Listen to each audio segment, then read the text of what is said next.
अस्सलामुअलैकुम, वेलकम करते हैं आपको शान सहूर में। क्या हाल है, कैसे हैं आप? ठीक ठाक है?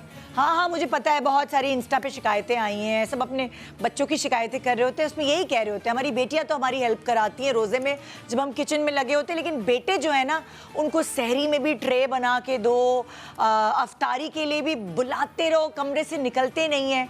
बेटों ने बड़ा तंग किया हुआ है। ये सारी माएँ मुझे शिकायतें कर रही थी। हाँ, और मेरे साथ भी ऐसे ही। मेरे तो खैर बेटे बेटी बराबर ही हैं, बेटियां भी कभी कभार ऐसी हो जाती हैं लाओबाली। लेकिन अगर देखा जाए, जायज़ा लिया जाए तो लड़कियां थोड़ी सी केयरफुल होती हैं और लड़के केयरलेस होते हैं। और केयरलेस हम ही तो बनाते हैं ना उन्हें, लाड उठा उठा के मेरा लाल, मेरा बेटा। और एक सर्टन एज तक ख़ास तौर पे हमारे मुल्क में लड़के बड़े लाओबाली रहते हैं।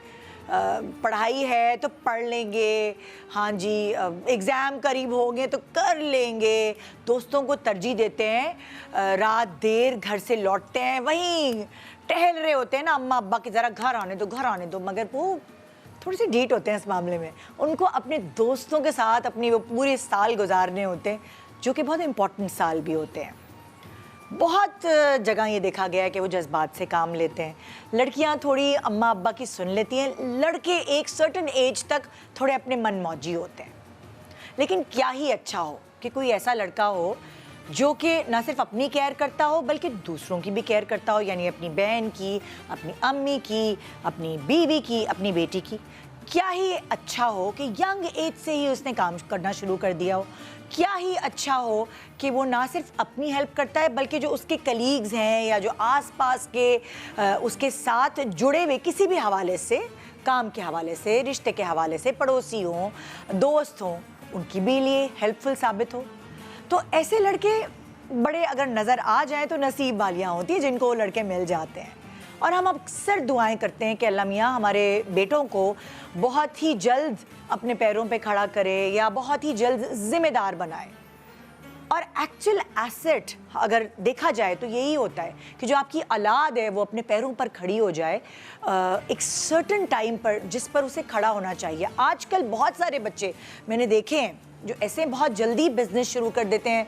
15-16 साल में उनको अपनी जिम्मेदारियों के बारे में पता चल जाता है और वो अपने माँ बाप का हाथ बटाने लगते हैं। मगर मैंने बहुत घरों में ऐसे बच्चे भी देखे हैं, ऐसे लड़के भी देखे हैं जो 22, 23, 24, 25, कभी कभार 27 साल तक भी सेट नहीं हो पाते और वो रिलाई करते हैं अपने पेरेंट्स के ऊपर। उनकी शादियां भी उनके वालिद के पैसों से हो रही होती है, उनकी बीवी आ जाती है, उनके बच्चे आ जाते हैं, फिर भी जी अब्बा ला देंगे, बच्चे के डायपर भी अब्बा के पैसों से आ रहे हैं। सो ये बहुत सारी चीज़ें मैटर करती हैं। अक्सर लड़कों को मैंने बहुत ज़्यादा फ्रस्ट्रेटेड भी देखा है क्योंकि उनको वो जॉब जो वो चाहते हैं, उनका ख्वाब वो नहीं मिल रहा होता जिसकी वो तलाश में होते हैं, और बहुत अरसे तक फिर उनको ऐसे ही बैठना पड़ता है सही नौकरी की तलाश में। तो ऐसी बहुत सारी बातें हैं जो आज हम अपने गेस्ट से करना चाहते हैं, क्योंकि बहुत सारी चीज़ों में जब भी मैंने उनका इंटरव्यू लिया है, बहुत सारी चीज़ों में वो एक इंस्पिरेशन का काम करते हैं उनकी उम्र के लड़कों के लिए, उनकी उम्र के मर्दों के लिए। सो आज मेरे पास जो गेस्ट होंगे उनकी मेहमान नवाजी के लिए हमें ज़रा जाना पड़ेगा मेरी साथी की तरफ। तो आइए चलते हैं अरूश की तरफ कि ज़रा किचन में क्या है, खटपट करनी है हमें। शकील भाई है नहीं तो हमारे नए कैमरामैन को पता नहीं है कि उधर मूव होना है। हाँ, तो अरूश कैसी हैं आप? मैं ठीक हूँ, आप कैसी हैं? मैं बिल्कुल ठीक ठाक। कैसा गुजर रहा है आपका रोज़ा? अच्छे गुजर रहे हैं। आप बताएं आपके रोज़े कैसे गुजर रहे हैं? मैं यार यकीन मानेंगी इस दफ़ा अल्हम्दुलिल्लाह नज़र ना लग जाए, मेरे रोज़े बहुत अच्छे गुजर रहे हैं। इस दफ़ा के रोज़े फील नहीं हो रहे ना? अल्हम्दुलिल्लाह फील भी नहीं हो रहे। मैं बहुत तमीज़दार सहरी कर रही हूँ, कोई पराठा नहीं खा रही, कोई अंडों का वो नहीं होता एक तेल में फ्राई हुई हुई चीज़, कोई ऐसी चीज़ नहीं खा रही। बस इस पूरे 30 डेज हम लोग हेल्दी ऑप्शंस को ऑप्ट करेंगे। Let's see the result in the end. और अभी से ही जितने भी रोज़े गुजरे हैं मुझे ये फील हो रहा है कि मैंने पूरी ज़िंदगी ऐसा क्यों नहीं किया, है ना?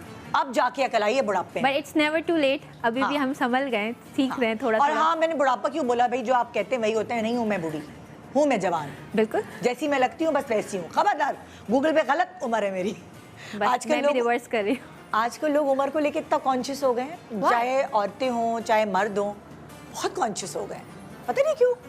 I don't know, may be you know society थोड़ा सा प्रेशर आ गया, लोगों को अच्छा दिखना है ना? पर हम ये थोड़ा सा भूल गए कि अच्छा खाएंगे तो अच्छा दिखेंगे। धीरे धीरे अब अवेयरनेस आ रही है, बिल्कुल। तो अच्छा खाना शुरू कर दिया। 16 आने सच बात कि अगर आप अच्छा खाएंगे तो अच्छा दिखेंगे। वैसे अच्छे दिखने वाले गेस्ट आने वाले हैं हमारे पास, बिल्कुल। है ना? जी। क्या है मिस्ट्री बॉक्स में आज हमारे गेस्ट के लिए, आइए चलकर देखते हैं। ओके, फिर अब चैलेंज मिलेगा हमारी अरूश को। जरा देखते हैं। ओह ये यार, ये तो मेरी फेवरेट चीज, काजू। काजू महंगी है लेकिन खैर है, पर ग़िज़ाइयत से भरपूर भी है। ग़िज़ाइयत से भरपूर है। क्या है इसकी ग़िज़ाइयत? So basically good source of calcium है, आपकी स्किन के लिए अच्छी, अगर आप सही प्रॉपर इनटेक करें। ज़्यादा क्योंकि मैं तो ज़्यादा काजू खा जाऊं तो मेरे तो इतने बड़े बड़े मोटे मोटे धब्बड़ दाने जब आप ड्राई फ्रूट्स का इंटेक करते हैं ना तो आपको पानी का भी खास ख्याल रखना पड़ता है। आपने नोटिस किया होगा अगर 15-20 दाने एक साथ खाए ना, आपको फौरन से प्यास लगना शुरू हो जाती है। ये तो है, ये तो है। तो यू नो आपको बैलेंस करके चलना होगा। आपको पता है आजकल मैं सहरी में ये खा रही हूँ, लेकिन कितने बताऊँ, गिनकर 8 दाने। 8 दाने मेरी मुट्ठी के आधा हिस्सा होता है। आधी हिस्से में मैं ये खा रही हूँ और आधे में वॉलनट्स। ये मैं अपने ओट मील के साथ खाती हूँ सहरी में। अच्छा, I don't know if it's true और नॉट, पर यू नो बड़े बुरे अब तक जब मैं गांव देहात में घूमी हूँ, जितना कुलिनरी के बारे में पढ़ा है, वो कहते हैं जो फ्रूट जिस तरह दिखता है ना वो उस चीज़ को बेनिफिट करता है। यानी कि इट्स गुड फॉर किडनी, और अगर आप बीन्स खाते हैं तो इट्स गुड फॉर किडनी, अगर आप पीच खाते हैं तो it's good for your eyes. अब लेट्स सी ये सच है या नहीं है। हाँ, ये तो है। अच्छा, तो इस काजू से लेकर, कैशनट से लेकर आप क्या हमारे मेहमान के लिए बनाने वाले हैं? सो मैं सोच रही थी कि हम रेशमी हांडी बनाएं जिसमें हम काजू का पेस्ट बना के चिकन की मैरिनेशन करें। हाँ भाई, कोई मुर्गन गजाए चाहिए, बट साहब आ रहे हैं, बिल्कुल बहुत जरूरी है। It's buttery, it's cheesy, it's creamy, and फिर अब हमारे पास काजू भी आ गए हैं, सो अच्छा टेक्सचर होगा। सही है, चले सही है। गोश्त मुर्गन गजाए, मैं समझी आज आप कुछ गोश्त, कुछ रोस्ट, कोई ऐसी चीज़ बनाएंगी उनके लिए भाई? ये होमवर्क थोड़ा सा रह गया, मुझे पता नहीं था, but you know they are very diet conscious, तो मैंने सोचा कि हम थोड़ा सा हेल्दी लेके चलते हैं, बट नेक्स्ट टाइम गोश्त इज ऑल प्रोटीन ना, यू नो, बट मैं हम उसमें मसाले डाल के, घी डाल के, बाकी चीजें भी तो डालते हैं, बट आप ड्राई चीजें तो नहीं खाएंगे ना। तो रेशमी हांडी में आप काजू डालेंगी? बिल्कुल। और क्या बनाएंगे? क्रीम डालेंगे। पहले हम क्या करेंगे, इसका पेस्ट बनाएंगे और चिकन में थोड़े से सॉल्ट, पेपर वगैरह डाल के इसको मैरिनेशन के लिए छोड़ देंगे। सही है। फिर हम ऑयल यूज करके इसको 20 मिनट्स के लिए पकाएंगे। फिर हम उसमें कैप्सिकम, अनियन डाल के थोड़ा बटर ऐड करके इसे सर्व कर देंगे। बहुत मज़ेदार खाना बन रहा है और बहुत ज़बरदस्त गेस्ट आ रहे हैं। एक छोटे से ब्रेक के बाद आइए आपको मिलवाती हूँ बट साहब से। अब कौन से बट है ज़रा सोचते रहिए आप। शान सहूर, वेलकम वेलकम बैक। आप देख रहे हैं शान सहूर और अब टाइम हुआ है आपके फेवरेट सेलिब्रिटी गेस्ट का। और वो आपके फेवरेट तो है, लेकिन मज़े की बात यह है कि वो इंडस्ट्री के भी फेवरेट है, क्योंकि वो बहुत सारे लोगों के बड़े काम आते हैं। तो उनके बारे में ज़रा कुछ हम कहना चाहते हैं जो शायद इतनी दफ़ा नहीं कहने का मौका मिलता। तो आइए, आज मेरी टीम ने एक रील एडिट की है, वो चलकर देखते हैं बट साहब की शान में।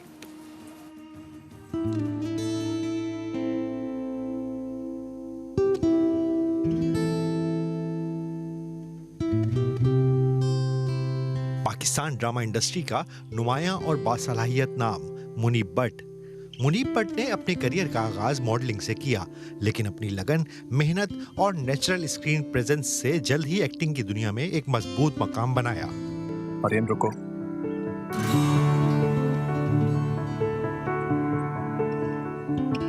मैं तुमसे अकेले में बात करना चाह रहा था।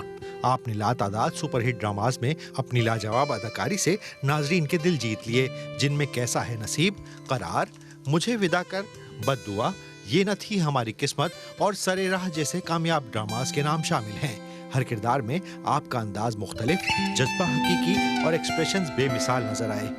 मुनीब भट्ट की खास बात आपकी वर्सेटैलिटी है, चाहे इंटेंस रोल हो, रोमांटिक कैरेक्टर हो या नेगेटिव शेड, हर रंग में अपनी परफॉर्मेंस से कहानी को जान बख्श देते हैं।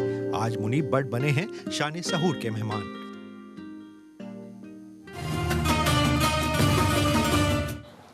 आइए वेलकम करते हैं मुनीब भट्ट। अस्सलाम वालेकुम, क्या हाल, कैसे हैं आप? ठीक ठाक? आपको रमजान मुबारक। बहुत शुक्रिया, थैंक यू सो मच। और सबसे ज़्यादा शुक्रिया इतनी ज़बरदस्त रील आपने बनाई। सारे यारवे के ड्रामे थे इसके अंदर। एक दो कोई चांद रख भी था, वो शायद मिस कर गए, लेकिन हाँ कोई चांद सारे तो नहीं थे। कोई चांद रख वो ड्रामा था जिसने मेरा करियर जो था वो बिल्कुल बदल दिया था। और उसके बाद से जो है वो चीज़ें काफ़ी बदल गई थी।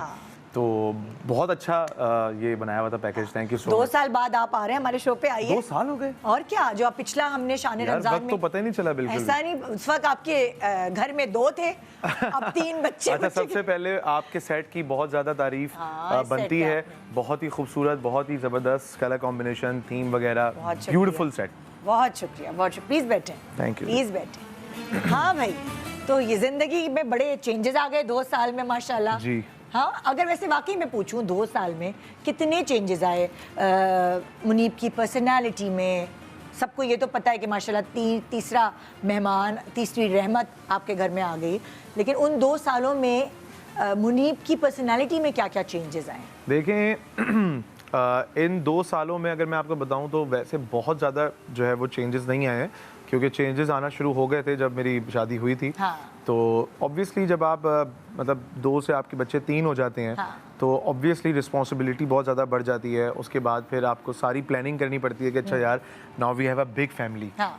तो when we have a big family तो यू प्लान अकॉर्डिंगली, यार आगे बच्चों ने स्कूल भी जाना है। हाँ। और फिर आपको गाड़ी भी जो है वो 7 सीटर रिक्वायरमेंट आपकी आ जाती है। बिल्कुल। क्योंकि अब माशाल्लाह हम लोग अगर सारे फैमिली हम लोग पूरा अगर ट्रैवल करने के लिए कहीं बाहर निकलते हैं या थोड़ा हॉक्स पे या फ्रेंच बीच वाली साइड पे जाते हैं, तो हमें ऐसा लगता है कि प्रॉपर कोई जो पूरी फैमिली 5 हम लोग हो गए, वो तो खैर छोटी तो गोद में है, फिर हमारी हेल्पर्स हो गई, फिर 3 बच्चों का सामान वगैरह सारा कुछ, माशाल्लाह गाड़ी ऐसी भरती है जैसे हम कराची से कोई लाहौर या इस्लामाबाद निकल रहे हैं। इतनी पैकिंग और बच्चों की तैयारी होती है, क्योंकि दूसरी वाली उसका भी स्ट्रॉलर है, जो तीसरी वाली उसका भी स्ट्रॉलर है, जो बड़ी वाली हैं उनके टॉयज का एक माशाल्लाह इतना बड़ा बैग है, वो जहाँ भी ट्रैवल करती हैं वो बैग उनके साथ ट्रैवल करता है, जिसमें उनके हर किस्म के टॉयज हैं। तो बहुत ज़्यादा चेंज आता है। और बड़ा पॉजिटिव चेंज है। पर्सनैलिटी में बहुत ज़्यादा जो है वो एक कहेंगे कि सुकून और एक जिसको आप कहते हैं ना कि थोड़ा ठंडा मिजाज जो है वो हो गया। के साथ पहले मैं बहुत ज़्यादा कभी कभार शुरू में जब मैं अपनी मतलब टीनेज में या 21-22 का था तो मेरा मिजाज थोड़ा गर्म था, बट शादी ने तो आधा ख़त्म किया, बच्चों ने जो आधा बचा था वो भी ख़त्म। अच्छा चलो हम शुरू से आते हैं ना, हम बचपन से आते हैं कि बचपन का जो मुनीब था उसका मिजाज कैसा था? अच्छा, शुरू का जो मेरा बचपन गुजरा है वो मेरा बहुत शरारती था, बहुत लड़ाई झगड़ों वाला था, बहुत ही ज़्यादा मतलब कि मैंने अपने घर वालों को तंग किया हुआ है। हर वक्त मेरी कंप्लेन, हर वक्त हर मोहल्ले जहाँ हम रहते थे मोहल्ले में, वहाँ से हर किसी एक बच्चे के साथ मेरी लड़ाई, शुरू के 10 साल बता रहा हूँ आपको। क्लास टीचर से कंप्लेन। सबसे बड़ा मेरा इशू था कि मैं, अभी भी मेरा इशू है कि मैं बहुत केयरलेस हूँ चीज़ों को लेके। अच्छा। तो अगर मेरी पेंसिल गिरी हुई है तो वो गिरी हुई है, अगर मेरा वो कंपास और वो जो होता था ज्योमेट्री की चीज़ें, अगर वो गिरी हुई है तो गिरी हुई है, डेस्क पे रख दी तो भूल गया, कॉपी रख दी भूल गया, मतलब केयरलेसनेस। अगर मुनीब को देखते हैं ना तो ऐसा नहीं लगता कि मुनीब एक केयरलेस इंसान रहा होगा कभी। मेरे साथ जो बच्चा मेरे एज अ हेल्पर मेरे पास मेरे साथ काम करता है, वो तकरीबन 10-12 साल से है मेरे पास। अच्छा। उसका जो उसकी जो ड्यूटी की सबसे उसकी प्राइम ड्यूटी है वो ये चीज़ है कि भाई मेरी चीज़ें संभाल ले। हाँ। क्योंकि मेरी इतनी चीज़ें गुम होती हैं। जी बिल्कुल, अभी भी है। मेरी इतनी चीज़ें गुम होती हैं, पता नहीं कैसे गुम हो जाती है मुझे। तो मैं बोलता हूँ यार, एक दफ़ा क्या हुआ कि एक बड़ा ज़बरदस्त चश्मा था इमन का, बल्कि वो था, तो मैंने उससे, मैं लाहौर जा रहा था ट्रैवल करने के लिए, तो वो बड़ा ज़बरदस्त सा चश्मा था, तो मैंने वैसे ही वो जो है ना वो पहन लिया। वो उस वक्त हम लोग आए ही थे दुबई से ना, तो वो मैंने उसको बोला यार ये मैं लेके जा रहा हूँ, तो यूनिसेक्स होगा। हाँ, यूनिसेक्स। तो मैंने बोला यार ये मैं लेके जा रहा हूँ, ये मैं ना, यार तुम लेके जा रहे हो लेकिन खो मत देना, केयरफुल रहना, बड़ा एक्सपेंसिव है और बड़ा मतलब अपने पास ही रहेगा। मैंने नहीं, क्यों घूमेगा, कैसे घूमेगा? अब वो लिए हुए उसको 1 हफ्ता भी नहीं हुआ था, मैं सेट पे गया हूँ और अगले दिन जब मैं अपने लड़के से पूछा राज वो चश्मा कहाँ है, कहते भाई मुझे क्या पता, तुम्हें इसी काम के लिए रखा था कि तुम मेरी चीज़ें संभालो, अब एक और बच्चा रखता हूँ जो तुम्हें असिस्ट करे। तो वो गुम हो जाती हैं चीज़ें। और वो चश्मा नहीं मिला, फिर एमन ने क्या कहा कि एक और दिला के दो मुझे? वो तो दिलाते रहते ना, उसमें एडजस्ट कर दिया, खाते में एडजस्ट कर दिया। तो अब जो बचपन वाली चीजें, उसमें एक केयरलेस इंसान थे, केयरलेसनेस बहुत ज़्यादा, शिकायतें बहुत आया करती, बहुत शिकायतें। और अच्छा पढ़ाई में आई वाज वेरी गुड शुरू के 10 साल, क्योंकि अम्मी पढ़ाती थी। अच्छा। और अम्मी के हाथ में इस तरफ एक प्लास्टिक का बैट होता था, हाँ। और दूसरी तरफ हैंगर होता था। अच्छा। तो हम बड़ा अच्छा पढ़ते थे।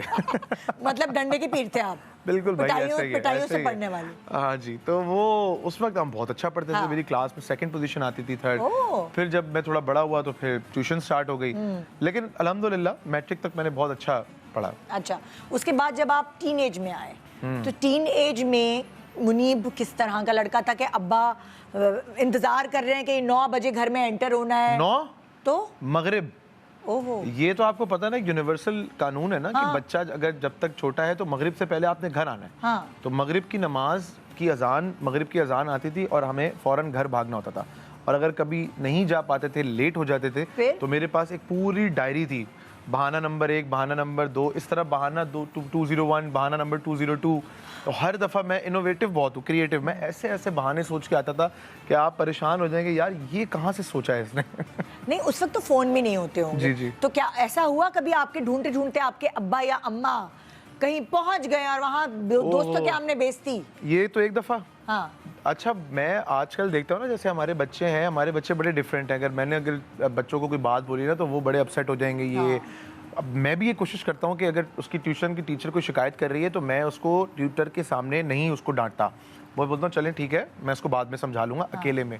अच्छा, पहले ऐसा कुछ नहीं था। हमें सेल्फ रिस्पेक्ट हमारी मतलब कोई थी नहीं था ना बचपन में। मतलब भाई दोस्तों के सामने भी पढ़ रही हैं, टीचर के सामने भी पढ़ रही हैं, क्लास टीचर के सामने भी पढ़ रही हैं। मतलब ढोल बने होते थे भाई।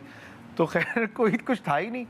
तो वो अक्सर ऐसा होता था कि अम्मी ने कुछ सामान लेने के लिए भेजा, तो वो रास्ते में एक वीडियो गेम खेलने लग गया। हाँ। और अक्सर अम्मी को जो है, वो अम्मी बोलती थी बड़ी महंगाई है। अम्मी को पता नहीं था कि डबल रोटी में से जो 15 रुपए की डबल रोटी आ रही है, वो 5 रुपए जो है वो लाने वाले के फंड में जा रहे हैं। अम्मी को लगता था 20 रुपए की डबल रोटी है। ये उस टाइम की आपको बात बता रहा हूँ, जब कितने टाइम 2003, हाँ 3-4 में थी, 15 रुपए की डबल रोटी। तो वो 20 रुपीज़ अम्मी देती, तो 5 रुपए मेरे कमीशन होता था उसमें। तो मुनीब के ऊपर वो जिम्मेदारियां थी कि डबल रोटी, अंडे लेकर आओ, दही लेकर आओ, वो वाला था। अभी भी है, अभी भी है। क्योंकि बहुत सारे लड़के होते हैं ना, वो कहते हैं हम मतलब हमारी कोई सेल्फ रिस्पेक्ट है, हम नहीं जा रहे डबल रोटी अंडे लेने। अभी भी है। अक्सर ऐसा होता है कि मैं घर आने से पहले घर पे फ़ोन करके पूछता हूँ कि किसी चीज़ की ज़रूरत है तो मुझे बता दो। अक्सर ऐसा होता है कि एक लिस्ट आ जाती है कि भाई अंडे, दूध, डबल रोटी, वो बच्चों का जो ब्रेकफास्ट होता है सुबह का, उसकी रिक्वायरमेंट आ जाती है। तो वो लेकर अब भी, बल्कि कल इनफैक्ट ऐसा हुआ है कि मैंने बताया ईमन को कि यार मैं इफ्तार घर पे करूँगा, जल्दी पैकअप हो गया। तो बोला चलो ठीक है, आ रहे हो तो आते हुए जो है ना वो शॉर्मे की जो ब्रेड होती है ना, वो लेते हुए आ जाओ रैप के। मैंने ओके नो प्रॉब्लम, रुका, मैं लेके आ गया। वो गलत ले आया, मैं फिर वापस गया बदलवाने के लिए कि यार ये तो आपने टोटिला रैप दे दिया। बहुत सारे हस्बैंड्स मना कर देते कि भाई रोजे में हम थके हुए आ रहे हैं, हमें नहीं कहना कि हम कहीं गाड़ी मोड़ के दुकान पे जाएं। रास्ता मतलब जाहिर है ना, आप दुकान पे जा रहे हैं तो आपको सीधे रास्ते से दूसरी तरफ जाना पड़ता है। वो हमारी बचपन से ट्रेनिंग है। अब हम 2 भाई हैं और 1 बहन है, तो हमारी बहन को हम अब्बू या अम्मी वगैरह काम सामान लेने के लिए नहीं भेजते। तो ऑब्वियसली अगर मैं घर का मतलब मैं लड़का हूँ, बड़ा हूँ सबसे, तो मैं जाऊँगा या भाई जाएगा सामान लेने के लिए। तो हम इतना, हमारी आदत हुई हुई है सामान लेकर आने की, और हम इतने मतलब प्रो हैं इस काम में कि अगर घर का कोई भी ग्रोसरी करनी है तो हमें पता है कि क्या चीज़ लेनी है, क्या चीज़ नहीं लेनी। गोश्त, सब्जी, फ्रूट्स वगैरह, we are very good at it. जैसे फ्रूट्स खरीदने भी जाते हो तो वो फल प्रॉपर देखते हो कि अच्छा जी आम है ये सही वाले हैं या किन्नू है ये सही है? जी मैं आपको यही बता रहा हूँ कि अगर आप घर के हेल्पर से या अपने मुलाजिम से सामान मंगवाएंगे ना, तो वो अपनी ड्यूटी कर रहा है। उसका काम सिर्फ ये है कि सामान लाके बाजी को दे देना। अगर मैं अपने घर के लिए लाऊंगा तो मैं देखूंगा कि यार ये मेरे बच्चों ने खाना है, इसकी क्वालिटी अच्छी होनी चाहिए, ये फ्रेश होना चाहिए, ये अच्छा होना चाहिए, रेट का कोई इशू नहीं है, मेरे बच्चों ने खाना है, मेरे अम्मी, मेरे बेगम वगैरह ने खाना है, क्वालिटी होना चाहिए, ये मैं देखूंगा, ये मुलाजिम नहीं देखेगा। हाँ, ये तो बात हकीकत है, ये बात तो ये वाली जिम्मेदारियां बाहर से चीजें लाने की, ये आपके ऊपर है या एमन के ऊपर है? थोड़ा थोड़ा है। जैसे ग्रोसरी जो है वो एमन जाती है करने जो के लिए, इकट्ठे आती है पूरे महीने। जी जी जी, वो जो पूरा एक मंथ की आती है, वो कभी अगर मेरी शूट नहीं हो तो फिर मैं भी साथ चला जाता हूँ। अदरवाइज अगर, क्योंकि अक्सर मैं शूट पे ही होता हूँ, तो वो 2-3 घंटे का काम है और बड़ा ही मतलब कि तो फिर उसमें हेक्टिक काम। 3 बच्चों को कहाँ छोड़ती है वो? नहीं, बच्चे साथ भी होते हैं। कभी कभार grocery के वक्त? हाँ, कभी कभार बच्चे साथ होते हैं, कभी कभार नानी देख लेती हैं, दादी देख लेती हैं, वो 2-3 घंटे का काम होता है वो करके। वो उसने भी तो फिर आहिस्ता आहिस्ता सीखा होगा। अगर अमल जाती है एमन के साथ तो उसका अमल का एक अलग कार्ट होता है जिसमें उसकी अपनी चीजें होती हैं हाँ। और उन चीजों का कोई लेना देना नहीं होता घर के साथ। नहीं तो उसको बजट दिया जाता है, कितने बजट का है या वो? नहीं, वो उसको बजट नहीं, वो उसने अपनी मर्जी की चीजें लेनी होती हैं। वो कलर पेंसिल ले लेगी या डायरी ले लेगी कोई, या कोई डॉल ले लेगी या प्लेडो ले लेगी, लेकिन वो उसकी अपनी सेपरेट कार्ट होती है। हाँ, लेकिन वो एक तरह से यूज टू हो रही है साथ कि किस तरह वो उसके कान में तो पड़ रही होगी ना चीज कि अम्मी किस तरह शॉपिंग कर रही हैं, क्या बिल्कुल क्या चीजें ले रही हैं। मैं आपको एक बड़े मजे की बात बताता हूँ। अभी 2 दिन पहले उसने मुझे बोला कि बाबा मुझे जो है ना वो हेडफोन्स लेकर आने ना। अच्छा। तो हम ऐसी किसी शॉप पे गए लेने के लिए, तो मैंने उसने उठाया वहाँ से, बाबा ये वाला ले लें। हाँ। बोला ले लो बेटा। अब वो उसके ऊपर एक नंबर लिखा हुआ था, तो वो बेसिकली कोड था, लेकिन वो 3, 4, 5 नंबर्स थे ना। हाँ। तो अब उसने बोला, कहते बाबा तो बहुत एक्सपेंसिव होगा ना। क्यूट। यार आपको पसंद है बेटा, आप लोग ये आपको क्या बात है उसकी वो थी, बाबा ये तो एक्सपेंसिव होगा ना। मतलब नहीं, वील बार्गेन, वील नेगोशिएट, हो जाएगा। आप if you want it just take it, हम कर लेंगे उसको। ये तो बहुत अच्छी बात है कि अगर वो ये सोच रही है, क्योंकि बच्चे नहीं सोचते, उनको बताना पड़ता है। She is very intelligent. My girls are very intelligent. सबकी अपनी अपनी एक्सपर्टीज है। तो जो बड़ी वाली है वो उसकी एक अलग एक्सपर्टीज है, उसके अलग जो है ना ख्वाहिशें हैं, वो अलग उसका एक इंटरेस्ट है। अब वो थोड़ी सी समझदार हुई है ना, अब समझदार हुई है। जो छोटी वाली है उसको मेकअप, वो मेकअप, जो दूसरी वाली है उसको मेकअप का। हाँ, वो शीज, ये अभी मैं आपको दिखाऊं तो मेरे हल्की सी नेल पॉलिश अभी लगी भी होगी, देखिए यहाँ साइड में। ये अभी जब मैं आ रहा था आपके शो पे तो उससे 1 घंटा पहले मैं आया हूँ शूट से अभी पैकअप करके, तो वो मेकअप लेके खड़ी हुई थी, आ जाए बाबा आपका मेकअप है। मतलब क्या बेटा मेकअप तो हुआ है आपका मेकअप? हाँ, मैंने नेल पॉलिश लगाई उसने मुझे, फिर बाद में बड़ी मुश्किल से मैंने इसको छुटवाया। तो अब छोटी वाली कितनी बड़ी हो गई है माशाल्लाह? वो 2.5। और उनका नाम क्या रखा आपने? मिरल। मिरल। अमल, मिरल, नेमल। अमल, मिरल, नेमल। नेमल। तो तीसरी वाली का नाम नेमल है। यार मतलब अच्छा है वैसे। अमल, मिरल, नेमल। तो ये नाम कौन रखता है बच्चों के वैसे? ये हम दोनों मिलकर रखते हैं, इमन और मैं। और पहला नाम आई थिंक मैं, हाँ, हम दोनों आपस में मिलकर रखते हैं। हाँ। कुछ मेरे नाम होते हैं, कुछ उसके होते हैं। होते थे। होते हैं, प्रेजेंट में चला जाएगा। खैर, तो उसके थे कुछ नाम, कुछ मेरे थे। तो हम मिल के रखते हैं। अच्छा, जैसे लाइक अब वो सिचुएशन होती है कि मुनीब शूटिंग से घर आ रहे हैं, तो वो होता है ना, हम जैसे आम बीवियों को कहते हैं भाई जब मियाँ घर आ रहा हो तो जरा सजी सवरी नजर आए। हाँ भाई, तो, मैं आपको एक बात बताऊं। हाँ। जब मैं घर आता हूं तो मैं अपनी फैमिली को देख के वैसे ही बहुत ज़्यादा खुश हो जाता हूं। हाँ। और सजी भी नजर आने की मतलब कि सजे ढंग के कपड़े हो, पजामाज में ना घूम रहे हो। नहीं, वो तो ऐसा होता भी नहीं है वैसे। शी इज ऑलवेज माशाल्लाह, मतलब उसको तैयारी की जरूरत नहीं है। She is beautiful. मैं ये नहीं कह रही कि मेकअप वेकअप कर ले। अक्सर खवातीन होती है ना जब मियाँ घर पे आते हैं और बच्चे छोटे हमारा छोटे कोई टाइम ही नहीं है घर का आने का। कभी मैंने 5 बजे आ जाना है, कभी मैंने रात को 2 बजे आना है, कभी ऐसा भी होता है। बल्कि अभी आजकल हमारी जो शूट चल रही है उसमें मैं सुबह सहरी करके नमाज पढ़ के मैं सेट पे हूँ। उसके बाद मैंने इफ्तार के बाद मैंने आना है, तो मैं 12 घंटे काम करके आ रहा हूँ मेरा। और कभी ऐसा होता है कि सहरी से लेके रात 10 बजे भी मेरा पैकअप हुआ अभी 2 दिन पहले। सो हमारा कोई टाइम ही नहीं है घर आने का। और फिर घर पे चाहे कुछ भी हो, वो रिलैक्स हो जाते हैं। आधा घंटा 1 घंटा बच्चों के साथ मिल जाता है। हाँ। फैमिली के साथ, बेगम के साथ टाइम स्पेंड करते हैं। अच्छा, तो बस। और मैंने देखा है माशाल्लाह आप लोग जरा सी भी आपकी ब्रेक आती है शूटिंग से तो आप लोग छोटी वेकेशन के लिए निकल जाते हैं। जी बिल्कुल, स्टेकेशन के लिए भी निकल जाते हैं, करीब भी कहीं चले जाते हैं। असल में घूमते फिरते रहते हैं, थोड़ा माइंड फ्रेश रहता है। जब आप बहुत, जैसे हमारा जो काम का जो नेचर है वो बॉडी नहीं थकाता, वो दिमाग थकाता है। हाँ। जब दिमाग थकता है तो दिमाग को चाहिए है सुकून, तो उससे वो रिफ्रेश हो जाएगा।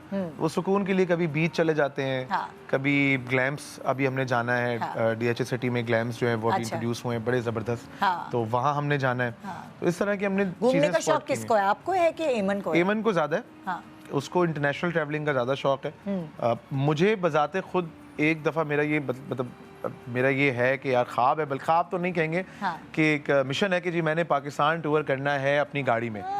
अब वो उसमें प्रॉब्लम्स इतने ज़्यादा हैं, लाइक कि बच्चों के साथ ना इतनी लंबी ड्राइव और अभी छोटे भी थोड़े से हैं, बड़े हो जाएं ना। तो थोड़े से बड़े हो जाएं। तो मुझे बहुत शौक है कि कराची से लेके खुंजराब पास तक मैंने खुद ड्राइव करके जाना है। रुकते रुकते जाएंगे, लेकिन खुद ड्राइव। अच्छा, वैसे अगर मैं अभी की जनरेशन देखती हूँ तो आपकी और इमन की बहुत छोटी सी उम्र में शादी हुई थी, पर माशाल्लाह जल्दी जल्दी बेबीज़ भी हो गए। तो अक्सर मैं देखती हूँ कि जो यंगर लॉट है वो ये करती है कि अच्छा शादी अगर जल्दी हो गई है तो अभी आप मतलब बच्चे ना करें, फिर बच्चे हो गए तो एक के बाद 5 साल 6 साल बाद दूसरा, फिर 4 साल बाद तीसरा। लेकिन आपको अगर मैं देखती हूँ, जबकि आप लोगों की यंग एज में शादी हुई थी, कि आप लोगों ने सब एक साथ किए कि एक अच्छा, साथ। नहीं एक साथ देखिए, हर किसी की जो है ना अपने हिसाब से, अपनी ज़िंदगी के हिसाब से प्लानिंग होती है ना। हमें नहीं पता कि उस इंडिविजुअल की अपने तजर्बात क्या हैं, उनकी एक अपनी प्लानिंग होगी। बिल्कुल। हर बंदा चीज़ों को अपने जाविये से देखता है, अपनी इनकम के हिसाब से, अपने लाइफस्टाइल के हिसाब से कि क्या मैं इतने लोगों की फैमिली आज से 2 साल 3 साल बाद अफोर्ड करने की सिचुएशन में होऊंगा या नहीं। तो ये चीज़ बहुत इंपॉर्टेंट कैरेक्टर प्ले करती है। मेरी दफ़ा में अल्हम्दुलिल्लाह हमारे जो बच्चे हैं वो मतलब एक अमल के बाद मिरल में आई थिंक 4.5 ईयर का गैप है, और नेमल में भी अराउंड 2.5 ईयर का गैप है। अच्छा, तो अब हमारी शादी को माशाल्लाह 8 साल हो गए हैं। पता नहीं चलता। 8 साल में हमारे मतलब हो गए हैं। मैं अभी 1-2 हफ्ते पहले मैंने अभी तुम लोगों की मंगनी हुई थी और तुम हाँ मेरे याद है शो पे आपको? आए थे, मंगनी छोटे हुई छोटे थी। दोनों। उस बात को कितना साल हो गया आपको पता है? उस बात को कितने साल हो गए? 10 साल हो गए उस बात को। नहीं यार, मतलब 10 years 2016 आई थिंक 16 या 17 में हमारी एंगेजमेंट हुई थी। 17 के जैन में और 18 के नवंबर में हमारी शादी हुई थी। 9 years। तुम लोगों को वैलेंटाइन स्पेशल था शो कोई? बिल्कुल, तो तुम मैंने दोनों वो आए थे? ब्लू कोट और रेड स्वेटर पहना, मतलब बड़ा अजीब बहुत ही चीज़ी ड्रेसिंग। अभी मैं देख रहा था क्लिप एक आया हुआ था, मैं उतना पतला दुबला सा मैं, और वो रेड मैंने पहना वैलेंटाइन। मैंने यार ये मैंने क्यों पहना था रेड। तो मतलब लाइक देखो, हर किसी की ना अपनी परसेप्शन होती है लाइफ को लेके। तो तुम लोगों की ये प्लानिंग है कि हम बच्चे सारे एक साथ करके फिर वो बड़े एक साथ हो जाएंगे खेलते खेलते। अक्सर जैसे लाइक मेरे हस्बैंड की सोच है कि बच्चे एक साथ कर लें और उसके बाद हम भी जवान हो, बच्चे भी जवान हो, वो वाली हमेशा से। जी बिल्कुल ऐसा ही है। सबके अलग अलग परसेप्शन, सबके अलग अलग हैं। और होता क्या है कि जब आपका एक बच्चा होता है तो अच्छा, जब 1 या 2 होते हैं ना तो वो आपस में भी खेलते हैं। तो उनको आपस में खेलते हुए देख के बड़ी खुशी महसूस होती है। हम भी खेल सकते हैं साथ उनके, बट एक कंपेनियनशिप हो जाती है। अगर दोनों बहनें हैं तो एक सिस्टरहुड होता है दोनों बहनों का, वो बड़ा एक मजे की इक्वेशन होती है। तो इस तरह से बस। तो आप लोग 3 बहन भाई हो ना? आप लोगों ने मुझे बताया था 2 भाई और 1 बहन।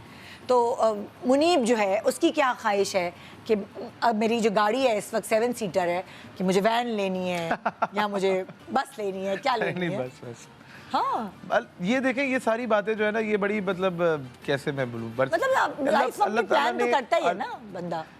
कोई प्लानिंग नहीं है। मैं आपको बताता हूँ, कोई प्लानिंग नहीं होती। हम जो प्लान करें, अल्लाह ताला की जो प्लानिंग है होना वही होता है।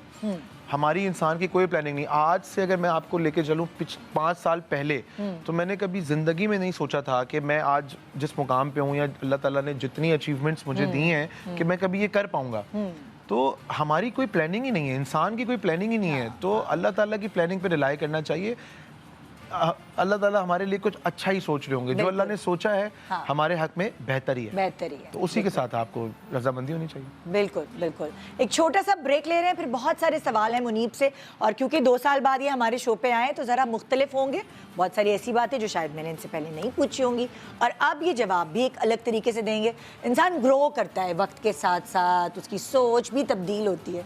तो देखते हैं कि अब इस स्टेज पे, प्रेजेंट स्टेज पे, मुनीब किस किस चीज़ के बारे में क्या सोचते हैं। शान सहूर,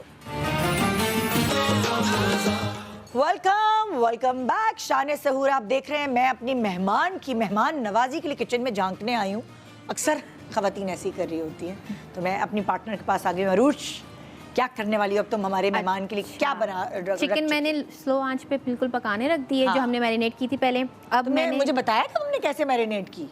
मेरे ख्याल से नहीं, मुझे नहीं याद। चलिए मैं आपको बता देती हूँ। हम इतनी इधर उधर की बातें कर रहे थे तो मुझे याद ही नहीं। ओके, हमने क्या करना है, सबसे पहले एक प्याले में लहसुन अदरक का पेस्ट डालना है। ठीक है, उसके बाद बोनलेस चिकन हमने ऐड करनी है। उसमें थोड़ा सा सॉल्ट, फ्रेश चिली और धनिया पाउडर, दैट्स ऑल, डाल के दही डालनी है और मिक्स करके रख देना है 30 मिनट के लिए। हम 30 मिनट से ज़्यादा भी रख सकते हैं ना? आपकी ये सारे मैरिनेशन वाले काम पहले कर लेना। हाँ, उसके आपके पास जब टाइम गैस जितना नहीं भी आ हो रही। आप पहले से रख दें तो कोई मसला नहीं है। हाँ। उसके बाद हमने इसको लो फ्लेम पे हमने इसको पकने रख दिया। हाँ, सही हो गया। अब हमने इन द मीन टाइम जब हमारी चिकन पक जाएगी तो हमने यहाँ पे काजू का जो है पेस्ट बनाया है और उस पे मैंने नूरपुर की क्रीम ऐड की है। अरे वाह, नूरपुर की क्रीम। जो अगर मैं आपसे ये कहूँ कि अफ्तारी की तैयारी हो और जब बात हो बेहतरीन टेस्ट की तो नूरपुर का नाम ही काफ़ी है। ये तो हो गया सिग्नेचर बात, ठीक है। Okay. अब सारा वक्त आप रोज़ा रखे और अफ्तारी की टेबल पर मज़े मज़े के खाने तो बस ये तो लाजमी है ना भाई, होने चाहिए। और किसी भी डिश का मज़ा दुबाला करता है नूरपुर की क्रीम या नूरपुर से बने कोई भी प्रोडक्ट, चाहे दूध हो। आज हम क्रीम की बात करें तो अब अगर इसका वेलवेटी टेक्सचर जो नज़र आ रहा है, इसका वेलवेटी टेक्सचर एक शेफ टच देगा खाने को। और साफ सी बात है, जब आप ये रेशमी खाएंगे, रेशमी कढ़ाई है ना, क्या है चिकन? रेशमी हांडी। रेशमी हांडी है, तो इसकी जो मेन जान है ना वो नूरपुर की क्रीम होगी। अच्छा, और हाइजीन की बात भी तो बताओ तुम जरा। जी, क्योंकि मोस्टली जो अम्मियाँ होती हैं, बड़ी बहन होती हैं, उनका हाइजीन की काफ़ी फिक्र रहती है। तो हाइजीन के हवाले से हम नूरपुर को बिल्कुल बेझिझक यूज़ कर सकते हैं, क्योंकि इनके जितने भी प्लांट्स हैं वो इंटरनेशनल स्टैंडर्ड्स एंड SOPs के हिसाब से बने हुए हैं। अच्छा जी, तो इसलिए अम्मियों और बाजियों को कोई फिक्र करने की और जरूरत शेफ्स का भरोसा भी। और शेफ्स का भरोसा भी। बिल्कुल। तो ये भी मजे की बात है कि हम इतना नूरपुर कर रहे हैं। एक फायदे की बात आपको बता दूं कि नूरपुर मिल्क और नूरपुर क्रीम पर 30 रुपए का डिस्काउंट है, वो भी सिर्फ 30 दिन तक। जल्दी कीजिए, देर ना हो जाए। तो जनाब, आपने मुझे रेशमी जो चिकन है उसकी तो रेसिपी बता दी। Done. और दूसरी रेसिपी क्या है? अच्छा, अब हमने उनके साथ ड्रिंक भी रखनी है। हाँ। वैसे तो मैं गार्लिक ब्रेड्स भी बनाई हैं, बट वो अब मैंने रख दी हैं पकने के लिए। वो अवन में बेक कर रही हूँ? नीचे वाले ओवन में। अच्छा। वो वाले ओवन में नहीं। अच्छा। ठीक है, तो हमने गार्लिक ब्रेड बनाई, उसमें हाँ। हमने बटर लगाया, गार्लिक लगाया और ओवन में बेक करने रख दिया है, ठीक है। ताकि हम इसको खाएं भी तो किसी अच्छी चीज़ के साथ। हाँ। साथ में मैंने ड्रिंक रखी है जिसमें पीच एंड लेमन लेमनेड है, ओहो, जिसमें हमने तुख मलंगा, मिंट, स्पार्कलिंग वाटर वो सब ऐड कर दिया तो है। बताओ ना, रेसिपी छुपा क्यों रही हो? छुपा नहीं रही हूँ, रेसिपी बहुत सिंपल है। आपको हाँ। सबसे पहले क्या करना है, पीच लेना है, उसको पील कर देना है, छोटे छोटे से उसके पीसेस करके उसको शुगर ऐड करके लो फ्लेम पे पकने देना है। सही। फिर उसको ब्लेंड करेंगे। जब वो बिल्कुल ब्लेंड हो जाएगा तो हमने लेमन जूस लेना है फ्रेश, हाँ। उसमें ऐड करना है, मिंट है। ऐड करना है और 20 मिनट के लिए ढक के बिल्कुल हाँ। ढक के छोड़ दें कि सारे फ्लेवर्स एक साथ कोऑपरेट कर लें। डन हो गया। जब वो बिल्कुल ठंडा हो जाएगा हम उसमें हाँ। बर्फ़ डालेंगे, पानी डालेंगे और सर्व कर देंगे आपको। क्या बात है। मैं जा रही हूँ भाई अपने ड्राइंग रूम की तरफ मेहमान नवाजी के लिए, और बहुत सारे सवालात। ये एक आप देखोगे मुनीब जी, एक सर्कल ऑफ लाइफ है यहाँ, ठीक है। अब इंसान कहते हैं इंसान गलतियों का पुतला। बैठ जाओ ना। नहीं आप खड़ी हैं, मैं अच्छा चलो, मैं बैठ जाती हूँ, चलो। कहते हैं इंसान गलतियों का पुतला होता है और वो करता है गलती और अपनी गलती से सीखता है। तो ये जो सर्कल ऑफ लाइफ है, मैं आहिस्ता आहिस्ता तुमसे इसलिए तुम्हारी गलतियां पूछने की कोशिश करूंगी क्योंकि बहुत सारे लड़के जो तुम्हें देख रहे हैं वो फॉलो करते हैं तुम्हें और बहुत सारी चीज़ें तुमसे सीखते हैं, ठीक है। तो अगर हम आते हैं तुम्हारी टीनेज, हाँ,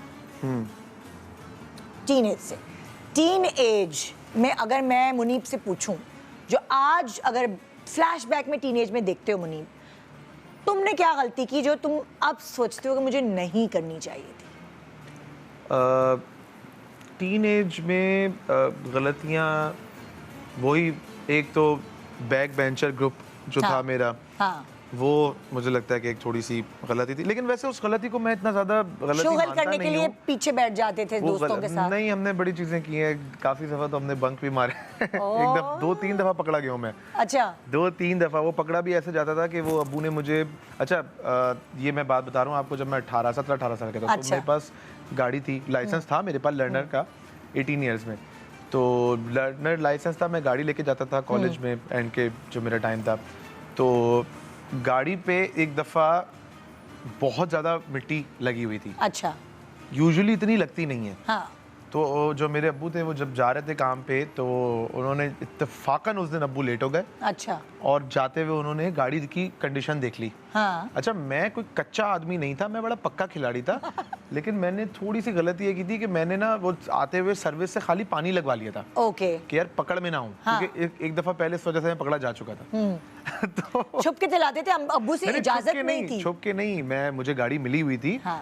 गाड़ी में जाता था, वापस आता था। गाड़ी मुझे अल्हम्दुलिल्लाह बहुत शुरू में मिल गई थी। अच्छा। लेकिन वो जो टायर पे जो मिट्टी चिपकी होती है ना, मैंने वो नहीं हटवाई। तो वहां से अब्बू ने देख लिया कि ये तो चमकने वाली रेत है। हाँ। और यहाँ से गुलशन का कॉलेज है, वहां तक तो कोई ऐसी रेत है नहीं, ये तो समंदर की रेत है। हाँ। तो अब्बू ने फिर कॉलेज में फोन करके पूछा, ये आया था आज? उन्होंने बोला ये तो नहीं आया, और ये पिछले 3 दिन से नहीं आया। तुम्हारे अब्बा भी फुल डिटेक्टिव। मतलब कि ये तो मेरी तो दिमाग जाता भी नहीं अगर मेरा बेटा ये करता तो। इन्होंने इन चीजों ने हमें भी बहुत तेज कर दिया। अब हम भी पकड़ लेते तो खैर बहरहाल अब्बू ने फिर वो पकड़ लिया। तो ये छोटी छोटी गलतियां थी। तो कौन सी एज से गाड़ी दे दी गई थी कि मुनीब कॉलेज वगैरह? 18। हाँ। तो वहाँ मतलब ये गलती तुम्हें लगता है कि मुझे नहीं छुपानी चाहिए चीजें, तो कभी कभार आप फंस भी जाते हैं, अब्बा से कह के जा रहे हैं हम कॉलेज जा रहे हैं, हाँ। खुदा ना खास्ता एक्सीडेंट हो जाए या कुछ भी हो जाए, हो सकता है। ये चीज नहीं करनी सकते चाहिए थी, ये चीज नहीं करनी चाहिए थी।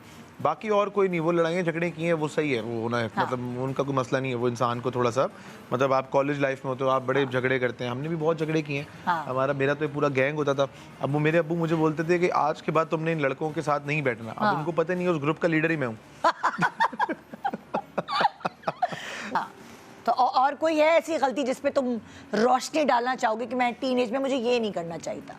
लड़कियों के कॉलेज के बाहर गए? नहीं, ये वाला काम कभी नहीं किया। अरे भाई, मैं लड़कियों से मुझे इतनी शर्म आती थी। अच्छा। इतनी शर्म आती थी मुझे, अगर कोई मतलब कैसे मैं आपको बताऊं, जब एक दफ़ा जब मैं नया इंडस्ट्री में आया तो मैं आपको, ये बहुत कम लोगों के बात पता है। अच्छा, जो डायरेक्टर है वो मेरे बहुत दोस्त हैं।